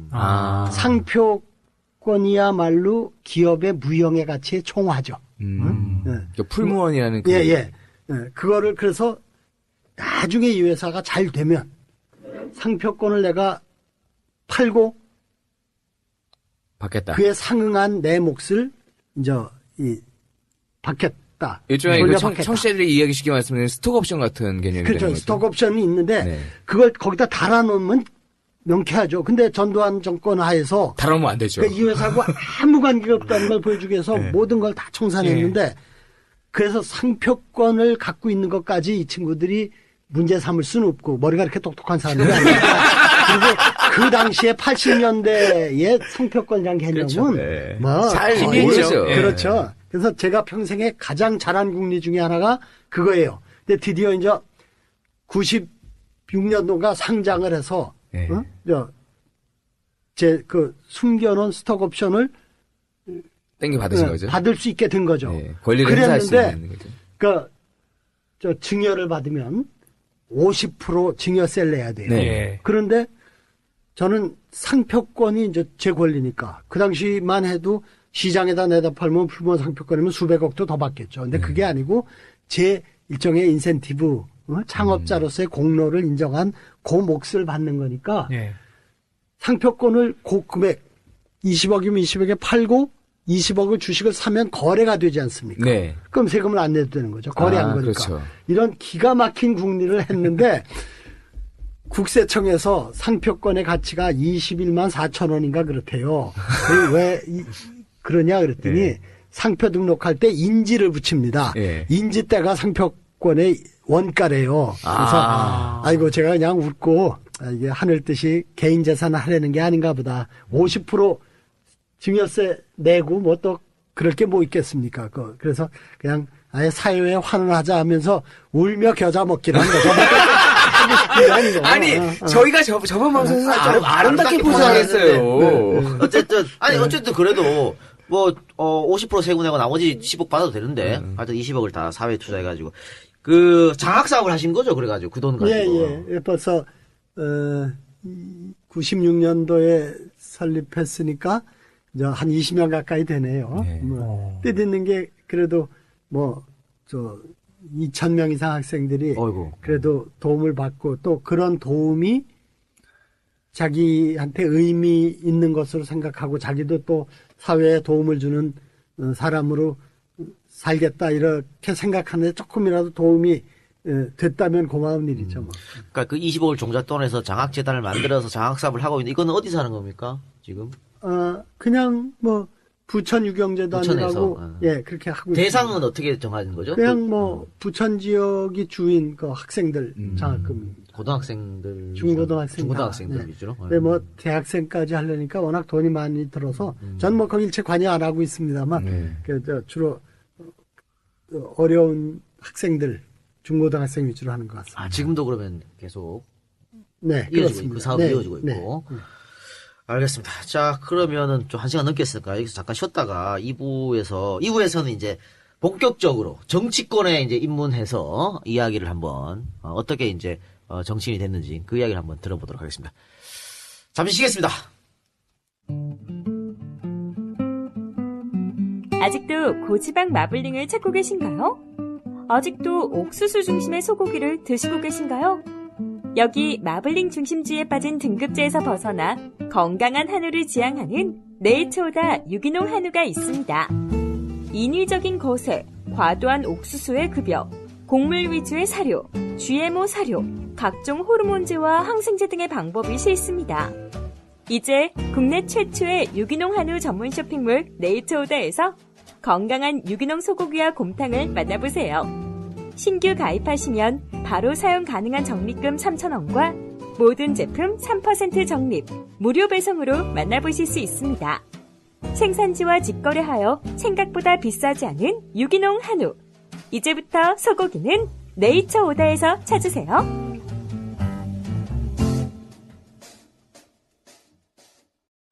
원래 이제 요 타임에 광고가 나올 타임 아닙니까? 예. 우리가 입으로 말해야 됩니다. 뭐야, 왜 이래? 아니, 이분이 말이죠. 우리 저번에 왜, 안동에서 포도하고 복숭아. 그래. 그 양반, 와, 우린 절대 광고 못 만들어요. 그냥 EJ 3인방에서 알아서 해주세요. 이랬잖아. 똑같아, 이 양반도. 아무리 머리를 자르도 광고를 못 만들겠다. 아니 그런 게 어딨어. 그냥 뭐 파시는지 얘기하시면 되는 거예요. 그러니까, 우리가, 돈 들여서 만들지 마라. 그러지 핸드폰에 말고, 대고 얘기하면 되는 핸드폰에 얘기하면 우리가 아름답게 음악 깔아주고 이쁘게 해주겠다고 말했는데도 그것도 못한다. 그것도 안 한 거야? 아니, 이거는 그냥 손 안 대고 커플겠다는 얘기지, 뭡니까? 에헤이, 이거. 진짜. 자, 아무튼, 오늘 소개해드릴 거는, 그래도 이 회사 이름은, 진도 해초 명가입니다. 진도 해초 명가. 네. 이름 딱 들어보면 알겠지만, 수산물을 판매하는, 진도산 수산물을 판매하는, 중국산 아닙니다. 메이드 인 코리아.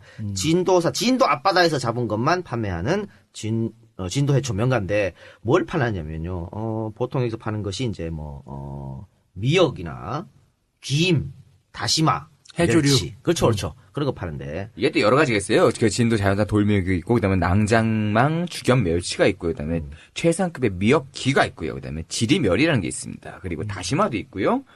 하여튼 이 진도 앞바다 쪽에 이게 품질이 좋아요. 최고산이랍니다. 최고산입니다. 그리고 산모들한테 좋은 산모 미역이라는 게 있습니다. 아, 왜 산모들이 미역을 먹어야 될 거 아니야. 좋은 거 먹어야죠, 산모. 그럼요. 산모들은. 근데 이 미역이 제품명이 아예 산모 미역이야. 얼마나 좋아. 근데 산모 미역이 보통 한 10만 원 한답니다. 최고. 싸요. 근데 진도 해초명가에서 51,000원에. 야. 또 아까 낭장망 멸치? 낭장망 낭장망 멸치. 멸치는 백화점에서 6만 원 파는데. 멸치 얘기하니까 갑자기 이제 YS 생각이 납니까? 45,000원에 파는데. 굉장히 싼데. 하여튼 저 주소 한번 불러주시기 바랍니다. 예, www.hecho.co.kr. 해초점 예, co.kr. 예. 그리고 포털에서 진도 해초명가를 검색하시면 나온다니까. 고상만 수사 우리죠 가장 예. 지금 보좌관이야. 고상만 보좌관 친구랍니다. 아이 뭐야? 아니 뭐 그냥 이거 말하는 거야. 저 그리고 김하고 멸치. 예. 나이트클럽과 지하에서 노란물 마시는 곳에 애용품 아닙니까? 자 우리 방송을 듣고 계시는 지하에서 노란물 나오는 데서 근무하시는 여러분들.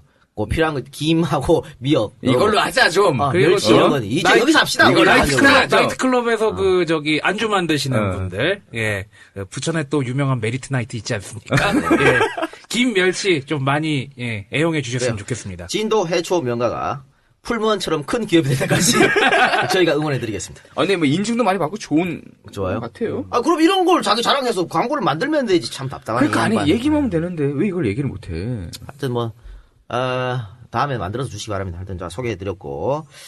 아니 저번 주에 저번 주인가? 크리스마스 트리 광고 했잖아. 네. 크리스마스 트리 광고 했는데 생각보다 장사가 안 된대. 우리 20명 직원이 길바닥에 나앉게 생겼으니까. 근데 그래서 가격을 더 낮췄답니다. 더 낮췄다니까 많은 분들. 근데 아직 시즌인가? 아니 이제 사면 돼. 그래 이제 사면 됩니다. 이제 여러분들 사면 돼요. 크리스마스 트리 꼭 사주시기 바랍니다. 트리 사고 거기다가 이제 뭐 미러볼 같은 거 몇 개 달면은 분위기 괜찮아. 그럼 또 둘째 나고 셋째 나고 이러는 거 아니야 또? 그러면 바쁜 와중에도 오늘 믿어 다 그렇게 했는데. 자 여러분들 많이 방문해 주시기 바랍니다. 본격적으로 우리 얘기를 한번 다시 들어가 보도록 하겠습니다. 자 풀무원에서 그렇게 해서 나오셔가지고 박원순 시장이랑 같이 이제 사회운동 하시면서 그러다가 이제 한겨레 민주당 창당 작업에 관여하셨어요. 근데 이게 한겨레 민주당이란 우리 방송에서 여러 번 했습니다. 당시 이제 88년 총선을 앞두고 만들어진 당인데 민중의 당하고 이제 제야권에서는 당이 두 개였죠. 네. 두 당 다 박살났죠. 민중당은 단 한 명도 배출하지 못했고 한겨레 민주당이 딱 한석했는데 그것도 어부지리로 된 거야. 어부지리로 돼갖고 또 나중에 그 한석 당선된 양반이 저 김대중의 평민당을 갔기 때문에 날아갔어 또. 이 당도 날아가 버렸어. 근데 당시에 그 평민당이나 통일민주당으로 갈 수도 있었지 않습니까? 왜 나눴어요? 한겨레 민주당을 만들었어요? 6월 민주항쟁, 네. 87년 시민항쟁의 성과로 직선제 개헌이 쟁취됐고 민주정부 수립에 호기가 온 거죠. 네. 그런데 정말 안타깝게 양김이 끝내 단일화를 못한 겁니다. 김선전 두 했는데 지금. 분은 물론이고 두 분을 지지하는 모든 분들이 단일화는 믿어 의심치 그렇죠. 않는 사실이었거든요. 네. 해가 동쪽에서 뜬다는 것처럼. 근데 어쨌든 그게 깨졌습니다. 그래서 야권 후보 단일화 운동을 하다가 그게 좌절되면서 결국 이 지역주의에 기반한 양김 네. 정치를 비판하고 이걸 극복하기 위해서는 새로운 정치를 해야 된다. 아. 그러니까 새로운 정치의 원조입니다. 한겨레 민주당을 돌아가신 재정구 의원, 네.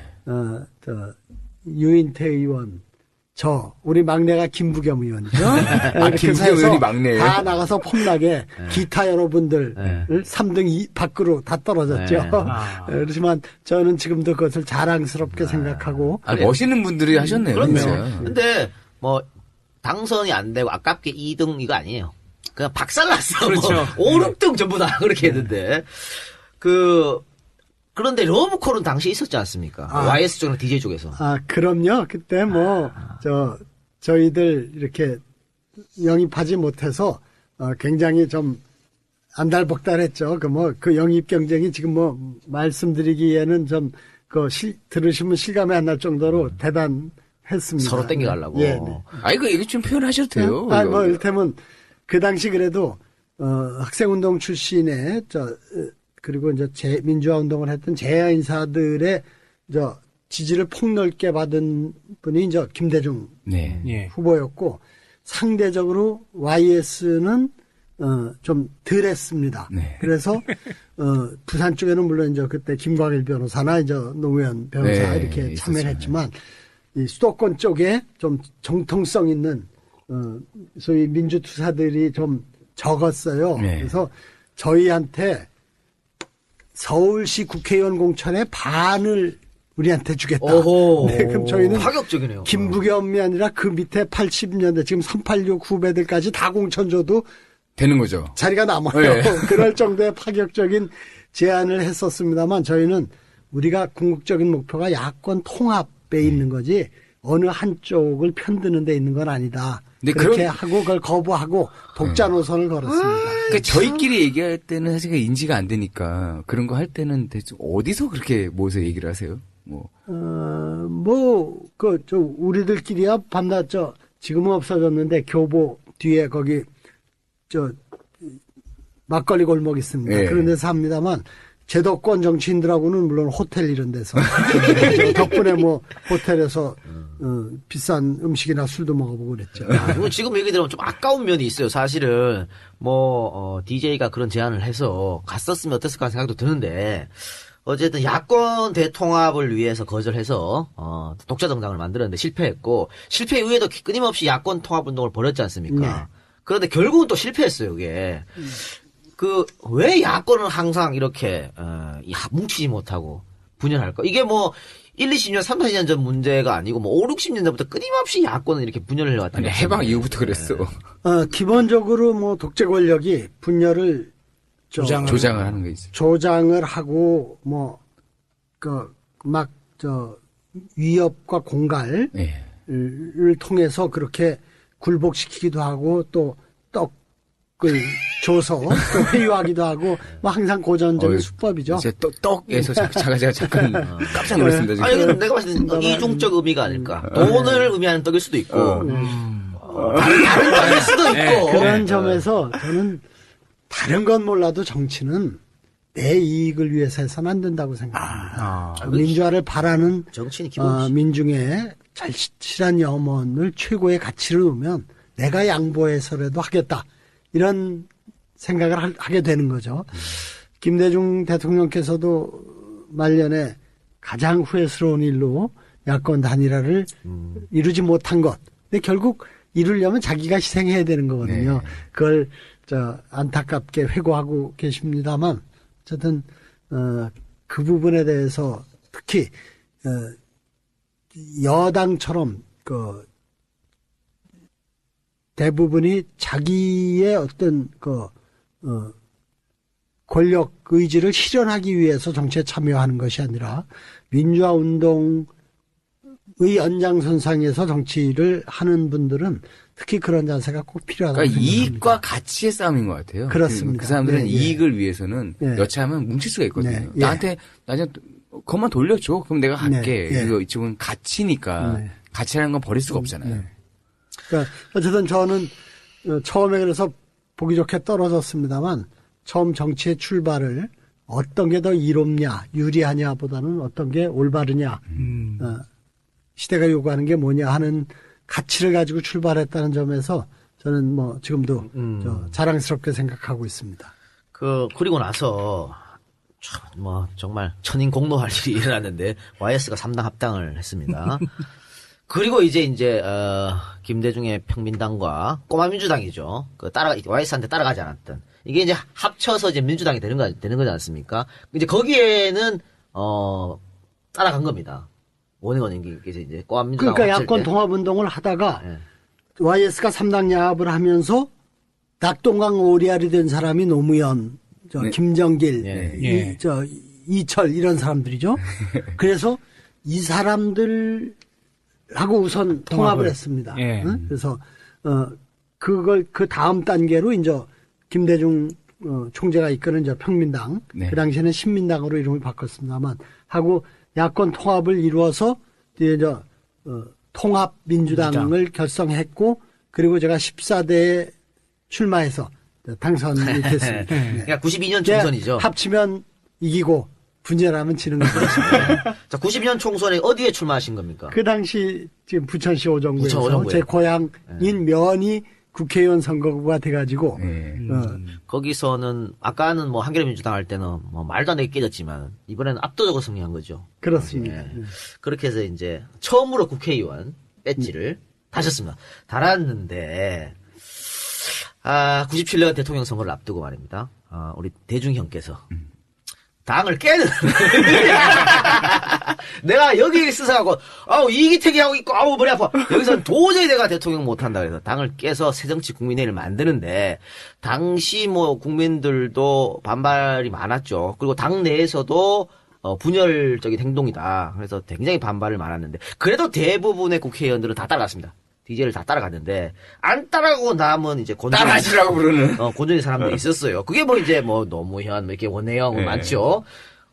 따라갔으면 쉽게 또 재선할 수 있었잖아요. 국회의원 따라갔으면은 DJ를 따라갔으면 뭐 그건 모르는 일이지만 좀 더 유리했긴 했겠죠. 예.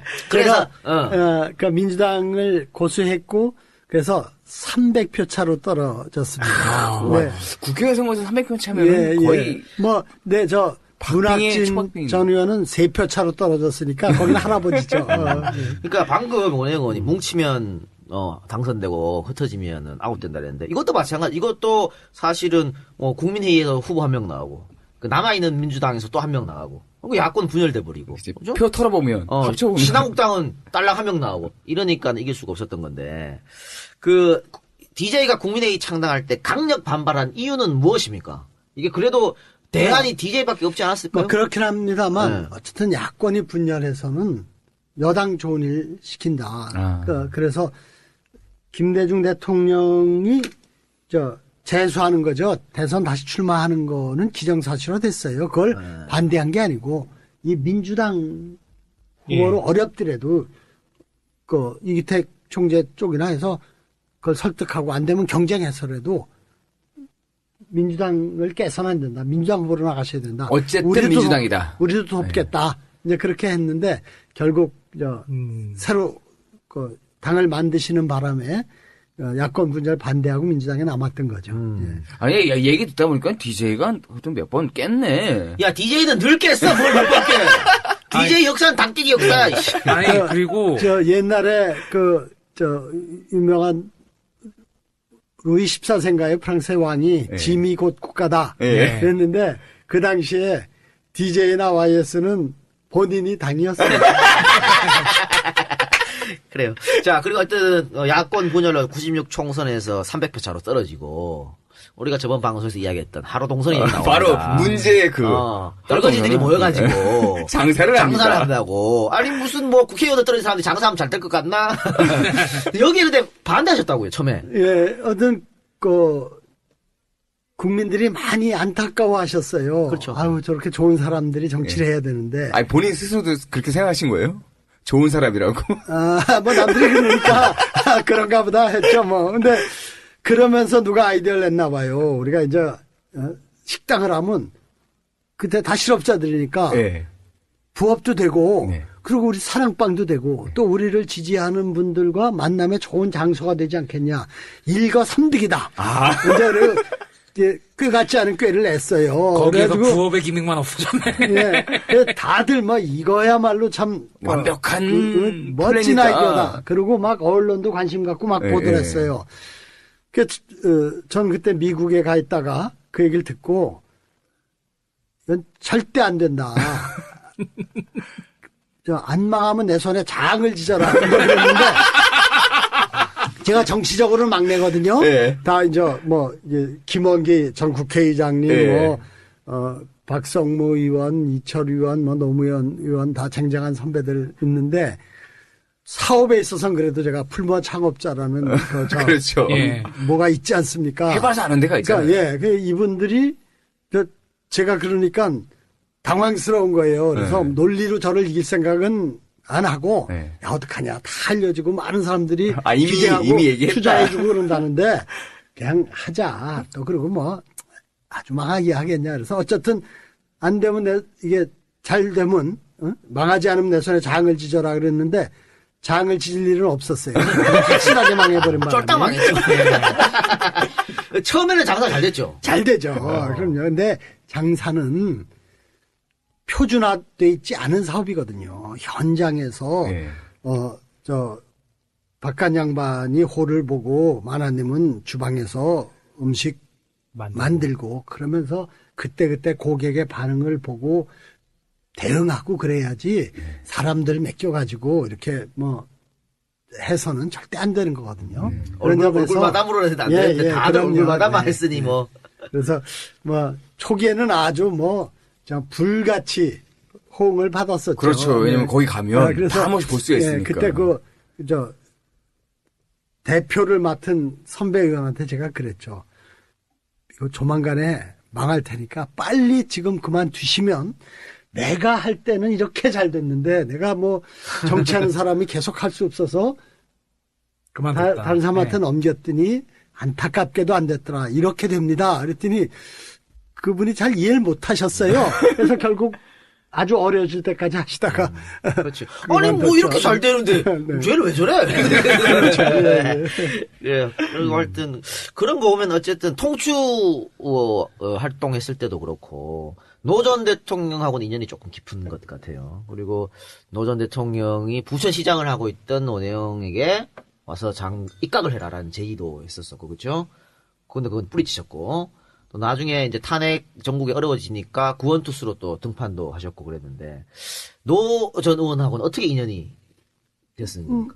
말씀드린 것처럼 저희가 새로운 정치 운동한다고 한겨레민주당 나가서 그냥 등수 안도 아닌 등외로. 아랫번으로 네. 등외로 다 참패하고 그러면서 꾸준하게 야권 통합 운동을 했는데 그때 3당 야합이 이루어지면서 야당의 정체성을 배신한 와이스 반대하고 꼬마 민주당을 지킨 네. 노무현 의원 등과 저희가 힘을 합친 거죠. 그래서 그때부터 자연스럽게 같이 그때가 네. 첫 이전이었군요. 그렇습니다. 예. 네. 그래서 소위 말하는 친노라고 찍히기도 하지 않으셨나요? 그러니까 원조 친노죠. 근데 지금 친노라고 하는 분들은 별로 인정을 저희가 안 해줍니다만 저희는 가장 어려울 때 처음부터 노무현 대통령과 지역주의 극복과 새로운 정치를 위해서 힘을 합치고 실천해왔다는 점에서 좀 자긍심을 갖고 있습니다. 아니 원조 친박 얘기만 많이 들었는데 원조 친노는 거의 처음 들어보는 것 같네요. 요즘 친노가 인기가 없어가지고 친노라 그러면 아닌데 이렇게. 그러니까 예. 그러면 돌아가셨을 때 굉장히 좀 충격이 컸겠습니다. 네. 장례위원도 하고 있었죠. 어떻게 그렇게 좀 옛날 얘기도 아니고 21세기에 대통령을 그렇게까지 터무니없이 음해하고 자존심을 짓밟고 죽음으로 몰아갔는지 정말 이해가 안 됩니다만 어쨌든 노무현 대통령의 참 뜻이 뭐였는지는 많은 국민들이 이해하고 또 그것을 사랑하고 있기 때문에 저는 큰 위로를 받고 있다고 생각합니다. 알겠습니다. 자, 그건 그렇고, 자, 어쨌든 DJ를 따라가지 않았는데, 97년 대선이 다가왔습니다. 97년 내로 다가왔는데 그러면 선택을 해야 되지 않습니까? 이제 DJ 쪽으로 갈 것인가 아니면 이회창 쪽으로 갈 것인가 선택의 기로에 섰는데 여기서 갈라지죠. 최정구, 이부영, 김부겸, 박계동 의원은 신한국당으로 갔고 그래서 뭐 삼김청산이죠 그거는. 네. 야 삼김청산이 먼저다 그러면서 이회창 쪽으로 가는 거고 원혜영, 노무현, 유인태, 김정길 이런 분들은 이제 아니다 정권 교체가 먼저다 그렇죠? 그러면서 민주당으로 갔었는데 당시에 신한국당으로 간 분들한테 뭐 어떻게 좀 원망이라 그럴까요? 그 당시 토론이 좀 활발하게 이루어지고 그렇게 갈라진 겁니까? 토론은 아주 활발하게 했습니다만 워낙 딱 그 인식이 뿌리 깊기 때문에 토론을 통해서 쉽게 안 바뀌는 결론이 이미 그래서 스탠스는 잡혀 있는 네, 상태였죠. 예. 그래서 서로 안타깝지만 또 이해하고 각자 길을 걷게 된 거죠.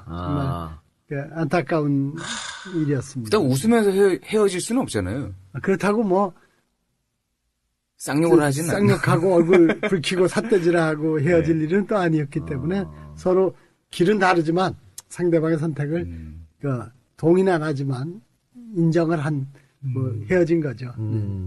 그런데 제가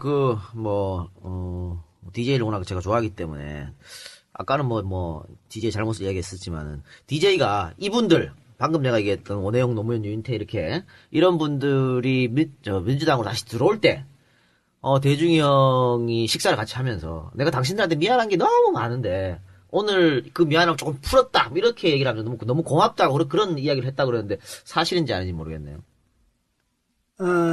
사실이죠. 그리고 속으로는 그렇지 않더라도 겉으로는 또 정치하는 분이 게다가 대통령 하실 분이 당연히 그렇게 얘기를 하시는 거죠. 네. 어쨌든 그 든든한 지원군이 될 수 있는 사람들이니까 네. 그렇게 해서 정권 교체를 위해서 상당히 노력하셨죠. 그래서 다시 그렇습니다. 그러니까 입당해가지고. 저희가 무슨 세력은 없었지만 네. 명분이란 걸 갖고 있었거든요. 그렇죠. 이 통출을 했던 분들이. 네. 그러니까 김대중 후보한테도 굉장히 중요한 가치가 있는 자산이었죠. 예.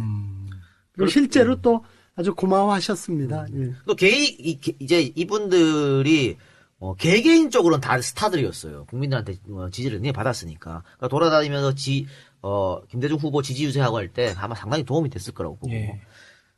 그래서 97년에 정권 교체가 됐습니다. 처음이지요. 몇십 년 만에. 처음으로. 50년 만에 네, 처음으로 정권 교체가 된 교체가. 거죠. 또 감회가 정말 새로웠을 것 같아요. 옛날 대마던 생각도 나고 그랬을 것 같아요.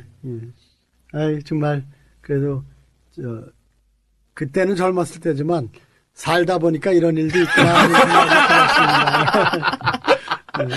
들었습니다. 충분히 그래 충분히 아닙니다. 근데 그때는 어떻게 야인이라고도 봐야 되잖아요. 원내가 아니었지 않습니까? 그렇죠. 대부분 다 떨어졌으니까요. 네. 예. 그러다 다시 이제 중앙당으로 복귀한 것은 그리고 저 같은 경우는 참 복이 많은 게 바로 지방선거가 있어요. 98년 지방선거. 그래서 그때 제가 가장 영광되게 생각하는 부천시장으로 일할 수 있게 된 거죠. 네. 그래서 안 떨어졌으면 어떡할 뻔했나 이런 생각이 자주 하고 그랬습니다. 네. 그리고 이제 노무현 정권을 거쳐가지고 이명박 정권 때까지 계속 이제 국회의원 하시면서 원내대표도 하고 당대표도 하고 이랬는데 원내대표 할 때 이제 MB 악법이라고 소위 말하는 당시 한나라당이죠. 한나라당에서 이거 강제로 막 날치기 하려고 굉장히 시도를 많이 했었지 않습니까? 그때 원내대표였었는데 어떻게 막아내려고 노력을 했습니까? 어떻게? 그때 결국 정치라는 게 국회라는 게 수싸움이니까 긴 전쟁에서는 질 수밖에 없었지만 전투에서는 저희가 아주 혁혁한 전과를 거뒀죠. 그때 본회의장을 지키는 게 절체절명의 과제였어요. 그런데 문 부시고 들어가고 그러면은 우선 언론의 지탄 때문에 어떻게 해볼 길도 없고 부시는 도중에 또 경위들 동원해서 다 끌어내면 안 되니까. 그래서 제가 말씀드린 것처럼 박정희 대통령 특명으로 최전방 말단 소총수로 3년을 박박혔지 않습니까? 네. 그리고 그 철책선을 지키는 또 분대장으로 또 아주 큰 전투력이 역할을 있으신 했고요. 거예요. 그래서 우리 당직자들을 조를 편성해서 현재를 해주셨군요. 샅샅이 시간마다 정기적으로 순찰하면서 문을 빈 틈을 찾아라. 문을 열 수 있는 네. 구석을 찾아봐라. 그랬는데 그때 이제 소위 햄머 사건이 있었어요. 그래가지고 박계동 의원이 사무총장을 했는데 네. 내세운 구호가 참 기가 막히고 참 부끄럽게도 회의장의 요새화였습니다. 그래가지고 밤새 그 공사를 했어요. 네. 그러다가 인부들이 드나드니까 네. 문을 철저하게 잠그질 않아서 저희가 문을 부시지 않고 무혈 입성을 할 수 있었어요. 아까 인부들이 왔다 갔다 하는 그 루트를 그렇습니다. 통해서 그래가지고 슬슬 확 그냥 예. 들어오셨네요. 12월 24일 날 들어가서 그때 산타크로스의 선물이라고 언론들이 써줬죠. 정말 폭력 사태 없이 우리가 무혈 입성을 해서 보름간 버텼습니다. 새해 10일까지 버텨가지고 국회의장이 도저히 어떻게 해볼 길이 없으니까 단독 상정 직권 상정 안 하겠다고 약속하고 그래서 이제 저희가 이겼죠. 그리고 그 다음에 할 수 없이 저쪽에서 몇 가지 경제 관련 내지고 미디어 악법 이런 것들을 단계적으로 밀어붙였고 저희로서도 모든 걸 다 막을 수가 없는 입장에서 그런 소수 세력의 입장에서 수동적으로 끌려갈 수밖에 없었습니다만 어쨌든 그때 MB 악법에 대해서 저희가 참 진짜 산타크로스의 도움까지 받아가면서 잘 싸울 수 있었던 거는 그건 참 다행이라고 생각합니다. 박계동 의원이 군대를 안 갔다 왔나요? 갔다 왔나요? 안 갔다 왔어요. 그러니까는 못하는 거예요. 왜냐면 소총수로 갔다 오신 분이 계시니까 전투력의 차이가 있는 거죠. 그리고 그때 의원 수가 야당 쪽이 상대적으로 수가 굉장히 적었을 네, 텐데. 87명이었죠. 예. 네. 전투력이 지금에 비해서 훨씬 강한 것 같은데요? 지금은 100명도 넘는데. 예. 그래요. 어쨌든 그렇게 MB 악법 참 나쁜 짓 진짜 많이 했네. 이러면서 참 자원행위 한다고 다 돈 까먹고 강바닥에 40주 쳐붓고.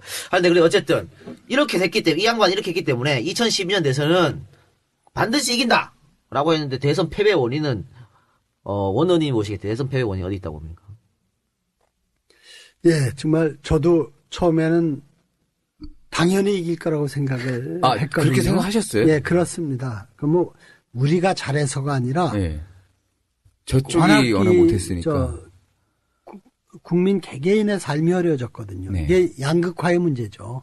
그러니까 경제적인 성장이 이루어지고 수출이 더 돼도 그건 일부 제한된 대기업과 부유층한테 귀속되는 거지. 어려운 사람들에게는 일자리도 점점 없고 또 있는 자리도 비정규직처럼 열악해지고 그러니까 많은 사람들이 자영업에 도전하지만 그게 지살 깎아먹히고 그리고 또 그렇죠. 임금이 차지하는 비중이 점점 줄어드니까 내수가 살아날 수가 없지 않습니까? 그러니까 자영업이 잘 될 수가 없죠. 이런 상태에서 어쨌든 국민들은 이 야당이 잘해서가 아니라 여당을 심판하기 위해서 야당을 선택할 수밖에 없는 자기 환경이었습니다. 삶의 예. 한계를 느끼고 여당에 대해서 심판을 할 것이다 예. 라고 판단을 하신 거였죠. 네, 그런데 그때 어쨌든 박근혜 후보 쪽에서 경제민주화, 복지 이런 것을 아주 빠르게 선점해 나가면서 그러니까 국민들이 그런 게 있는 것 같아요. 부패한 사람들이 여권 집권층이고 이쪽 야당은 좀 그렇지는 않고 개혁적이고 그런데 좀 능력이 없다. 이런 점에서 박근혜 대통령의 경제성장의 신화와 그 향수에 젖어 있는 많은 국민들이 또 그러니까 박정희 대통령의 후광을 업은 박근혜 후보가 또 경제민주화도 하고 복지도 하고 우리는 사실 노인 수당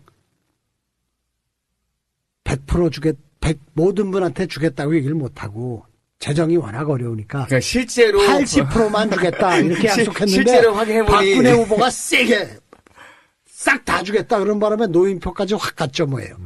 그래 놓고 지금 하는 거는 참 기가 차지도 않는데 어쨌든 세게 사기를 쳐도 세게 했습니다. 당선되면 그런 그만이지 점에서 뭐. 예, 저희가 그런 걸 잘 대응을 못했고 어쨌든 저 사람들에게 정권을 맡겨서 확실하게 잘할 수 있다는 믿음을 주지 못한 게 저희의 패인이 아닌가 그렇게 생각하고 후보에는 문제가 없었습니까?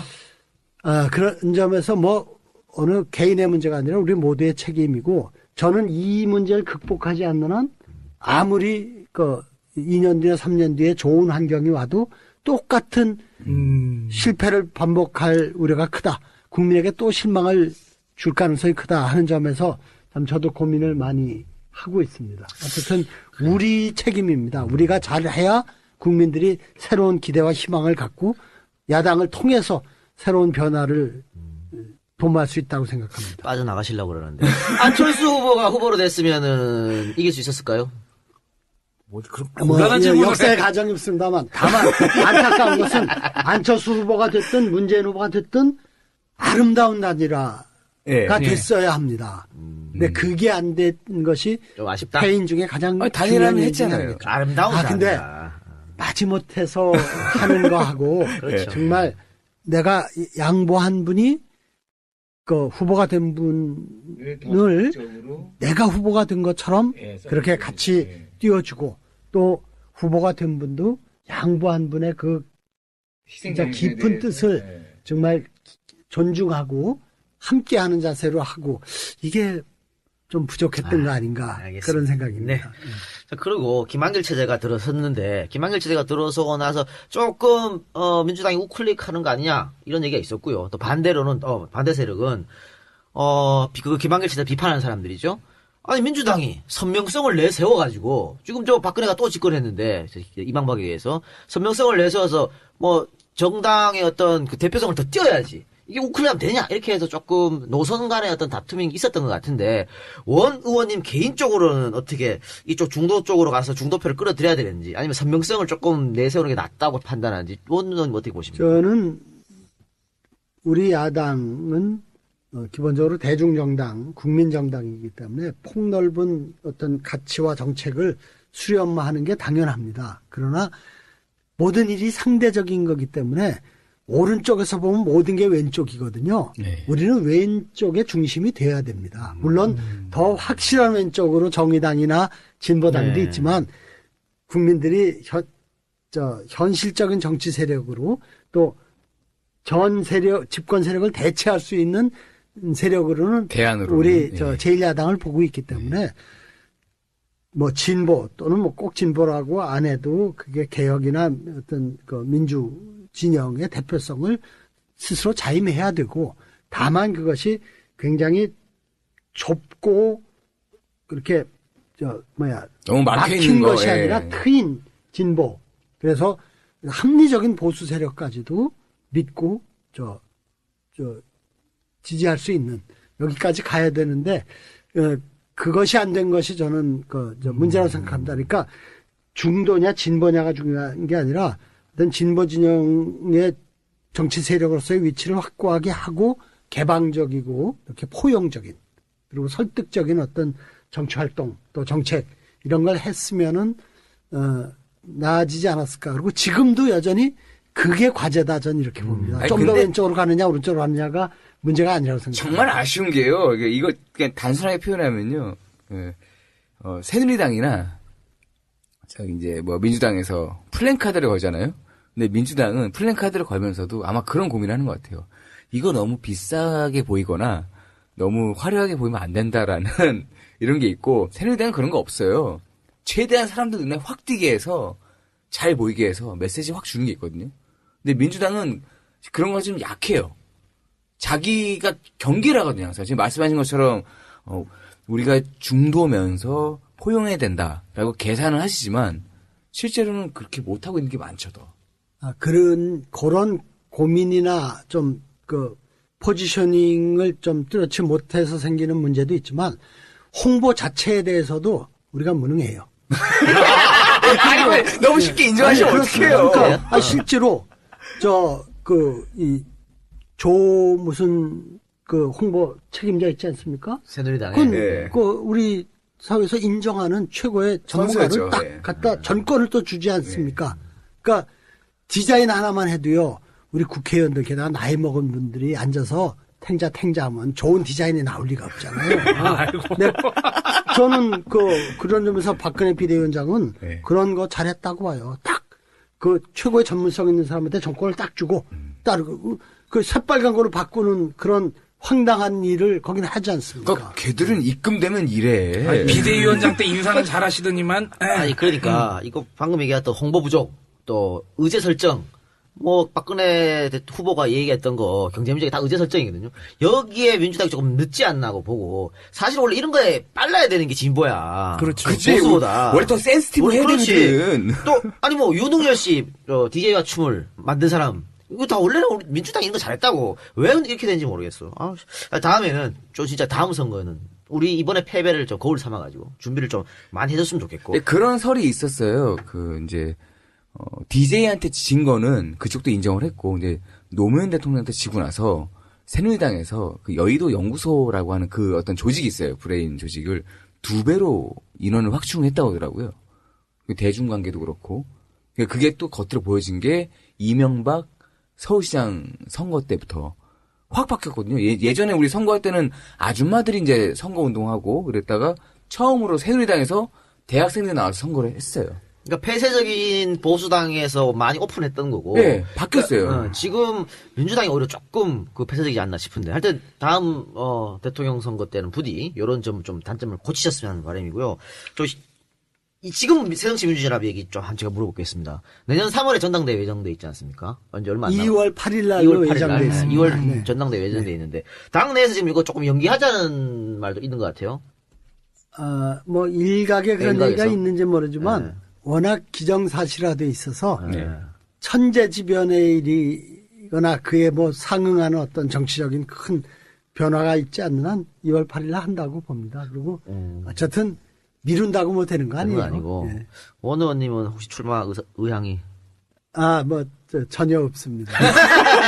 전혀 없으십니까? 제가 또 올해 경기도지사 준비하면서 정책 개발하고 뭐 여러 가지 네. 홍보하느라고 빚을 많이 져서 빚을 뭐 다 갚을 수 있겠지만 조금이라도 줄이는 게 새해에 가장 중요한 목표. 왜 자꾸 정치하면 다 돈 버는데 어떻게 원장님 점점 돈이 줄어들어서 요새 돈 버는 사람 잘 없어요? 뭐 없을 겁니다. 네, 다. 그렇게 믿겠습니다. 그래 알겠습니다. 알겠고 풀무원 얘기를 아까 하다가 관뒀는데 이것도 좀 원 의원님으로서는 탐탁지 않은 질문일 수도 있겠는데 왜 저번 방송 들으셨죠? 네, 풀무원 네, 특집. 네. 거기에 왜 풀무원의 노조 탄압 이야기가 나왔었지 않습니까? 네, 네. 그래서 또 어떤 신무사가 오보하기도 했었어. 원혜영 의원이 뒤에 뭐 있어서 조정했다 뭐 이런 이야기를 했었었는데 어쨌든 물론 지금 완전 떠났으니까 그렇죠? 풀무원에서 떠났으니까 물론 친구가 지금 대표로 있지만은 이런 얘기는 혹시라도 충고나 조언 같은 거 하십니까? 이런 문제에 대해서. 잘 내용을 모르고 다만 그때 한참 분규들이 좀 있었어요. 그래서 제 같이 이제 민주화 운동하던 친구인 문성현 씨라고 금속노조 위원장하고 민주노총 위원장한 네. 친구가 창원에 있는 공장인가가 굉장히 노사 갈등이 심하니까 잘 좀 서로 양보하고 풀 수 있도록 노력을 하겠다. 그러니까 회사 측에도 얘기를 좀 해줘라. 네. 이쪽 민주노총의 지도부들이 그런 꼭 회사를 공격하려고 하는 게 아니라 서로 좋게 합의를 볼 수 해결하려고 있게. 그런 점에서 그건 특히 나선 민주노총 문성현 위원장이 내 친구고 아주 책임감 있고 네.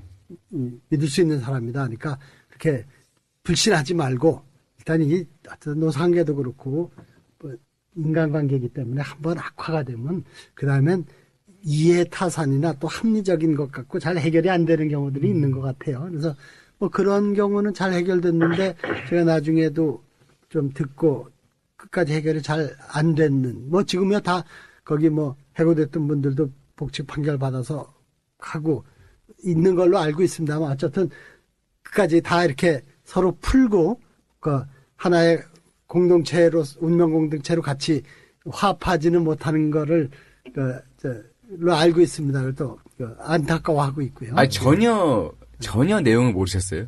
아, 그렇죠. 그러니까 그런 분규가 있다 그래서 그걸, 예. 그런 걸 중재하려고 하는데, 예. 회사 측에도 협조를 좀 부탁해달라 그래서 얘기하고, 그러면서, 그런데 몇 군데 있는데 대부분 해결됐고, 어디 한 군데는 계속 그게 잘 해결이 안 되고 있다더라, 이렇게 들었죠.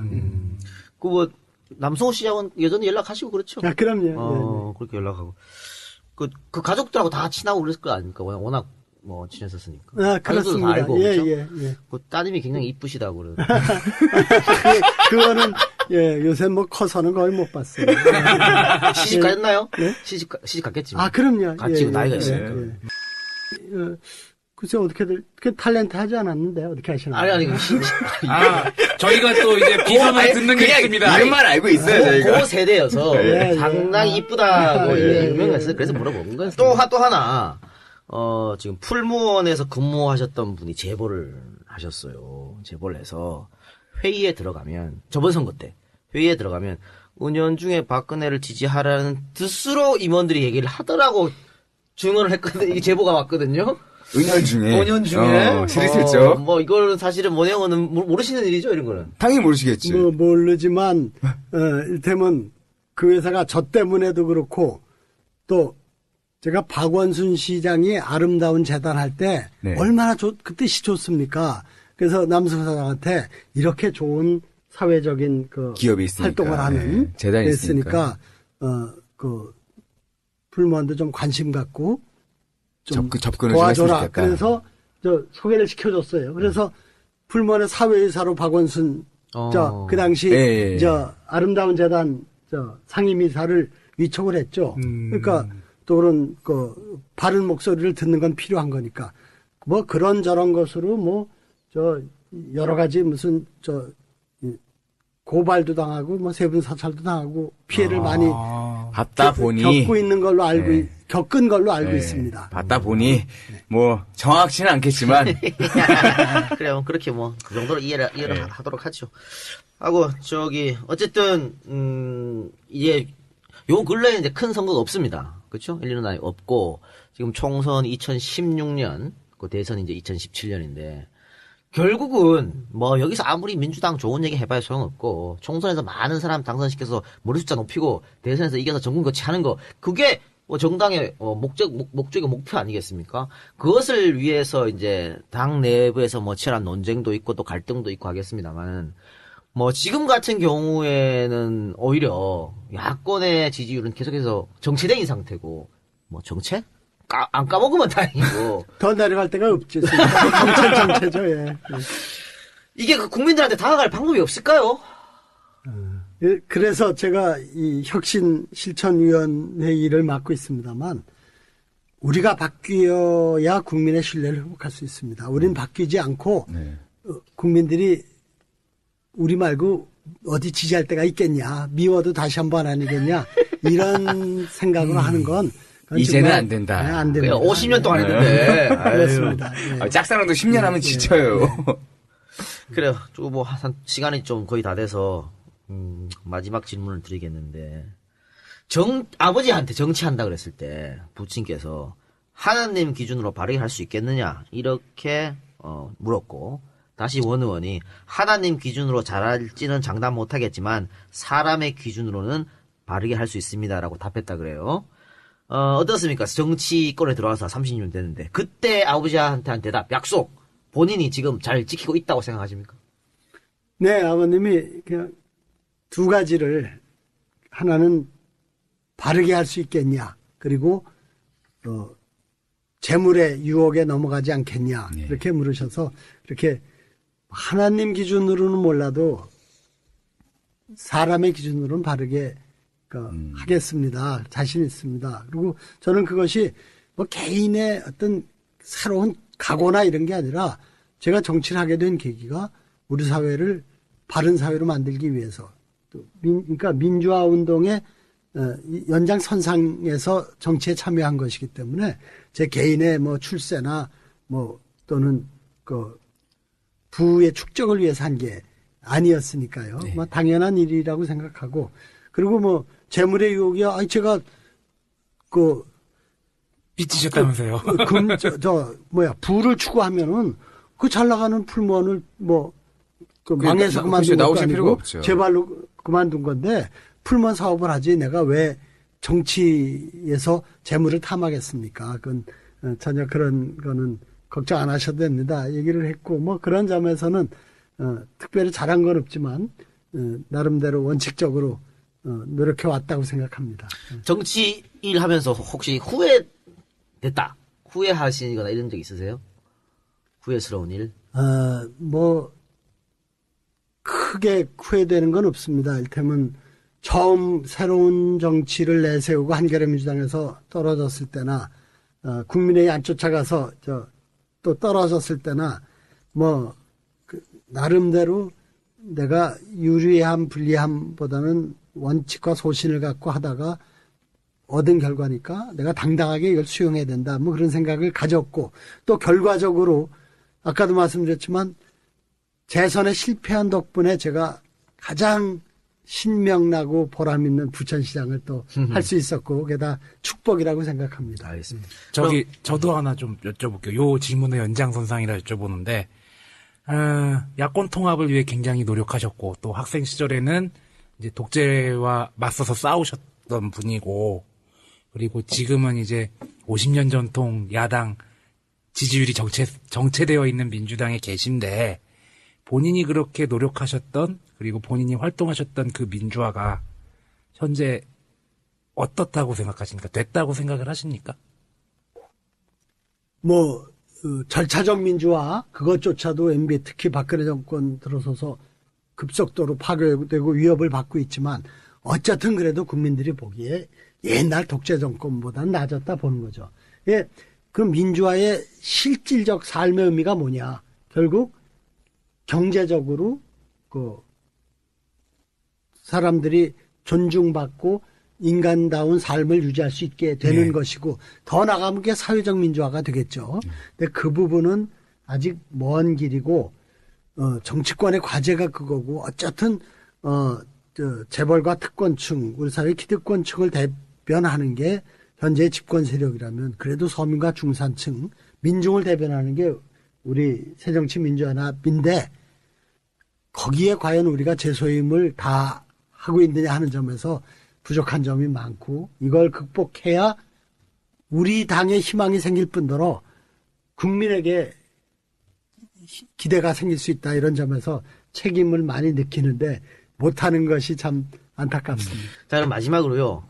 혹시 못다한 말과 함께 여기 와서 못다한 하고 싶은 말 있었는데 못다한 말이 있으면 하시고 또 꿈이 있다면 뭔지 한번 이야기해 주시면서 마치는 시간을 갖도록 하겠습니다. 네, 저희가 정권 교체도 이룩했습니다만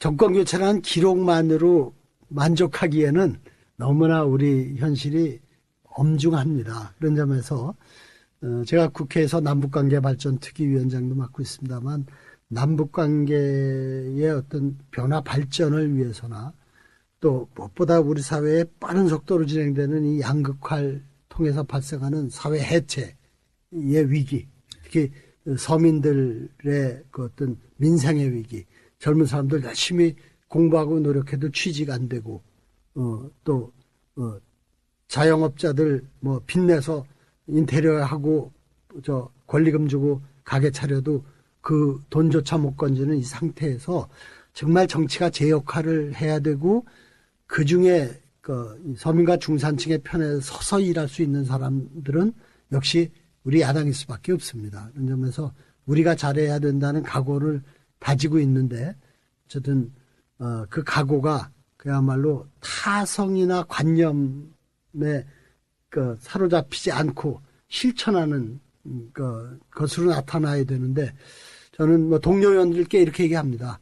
국민이 지켜보고 있고 국민이 준 마지막 기회다. 우리가 거듭나기 위해서 노력해야 국민들도 우리에 대한 새로운 기대를 주지 그냥 이러고 있다 보면 잘 되겠지 하는 생각은 우리부터 버리자 하고 얘기를 하고 있습니다만 어쨌든 우리가 집권하는 기회를 갖는다는 것 이상의 우리 사회가 지금 바른 방향으로 가기 위해서는 그리고 국민의 힘을 모아서 또 그러한 사회를 만드는 동력을 확보하기 위해서는 어쨌든 정권 교체가 필요하고 그 정권 교체의 핵심적 가치는 경제민주화하고 사회민주화다. 이렇게 생각을 하고 있습니다. 감사합니다. 열심히 노력하겠습니다. 네, 정권 교체를 위해서 저희도 정말 미력한 힘을 보태도록 하겠습니다. 어쨌든 오늘 먼 곳까지 와주셔서 대단히 감사드리고 아직 많은 분들이 지금 2시간이 넘었는데 안 가고 계세요. 안 가 계시니까 뭐 나가서 포토타임도 한번 가지시고 막걸리도 저희랑 한잔 하고 가시죠. 그러시죠. 네. 예, 오늘 먼 길 나와서 감사합니다. 고맙습니다. 예, 고맙습니다. 고맙습니다.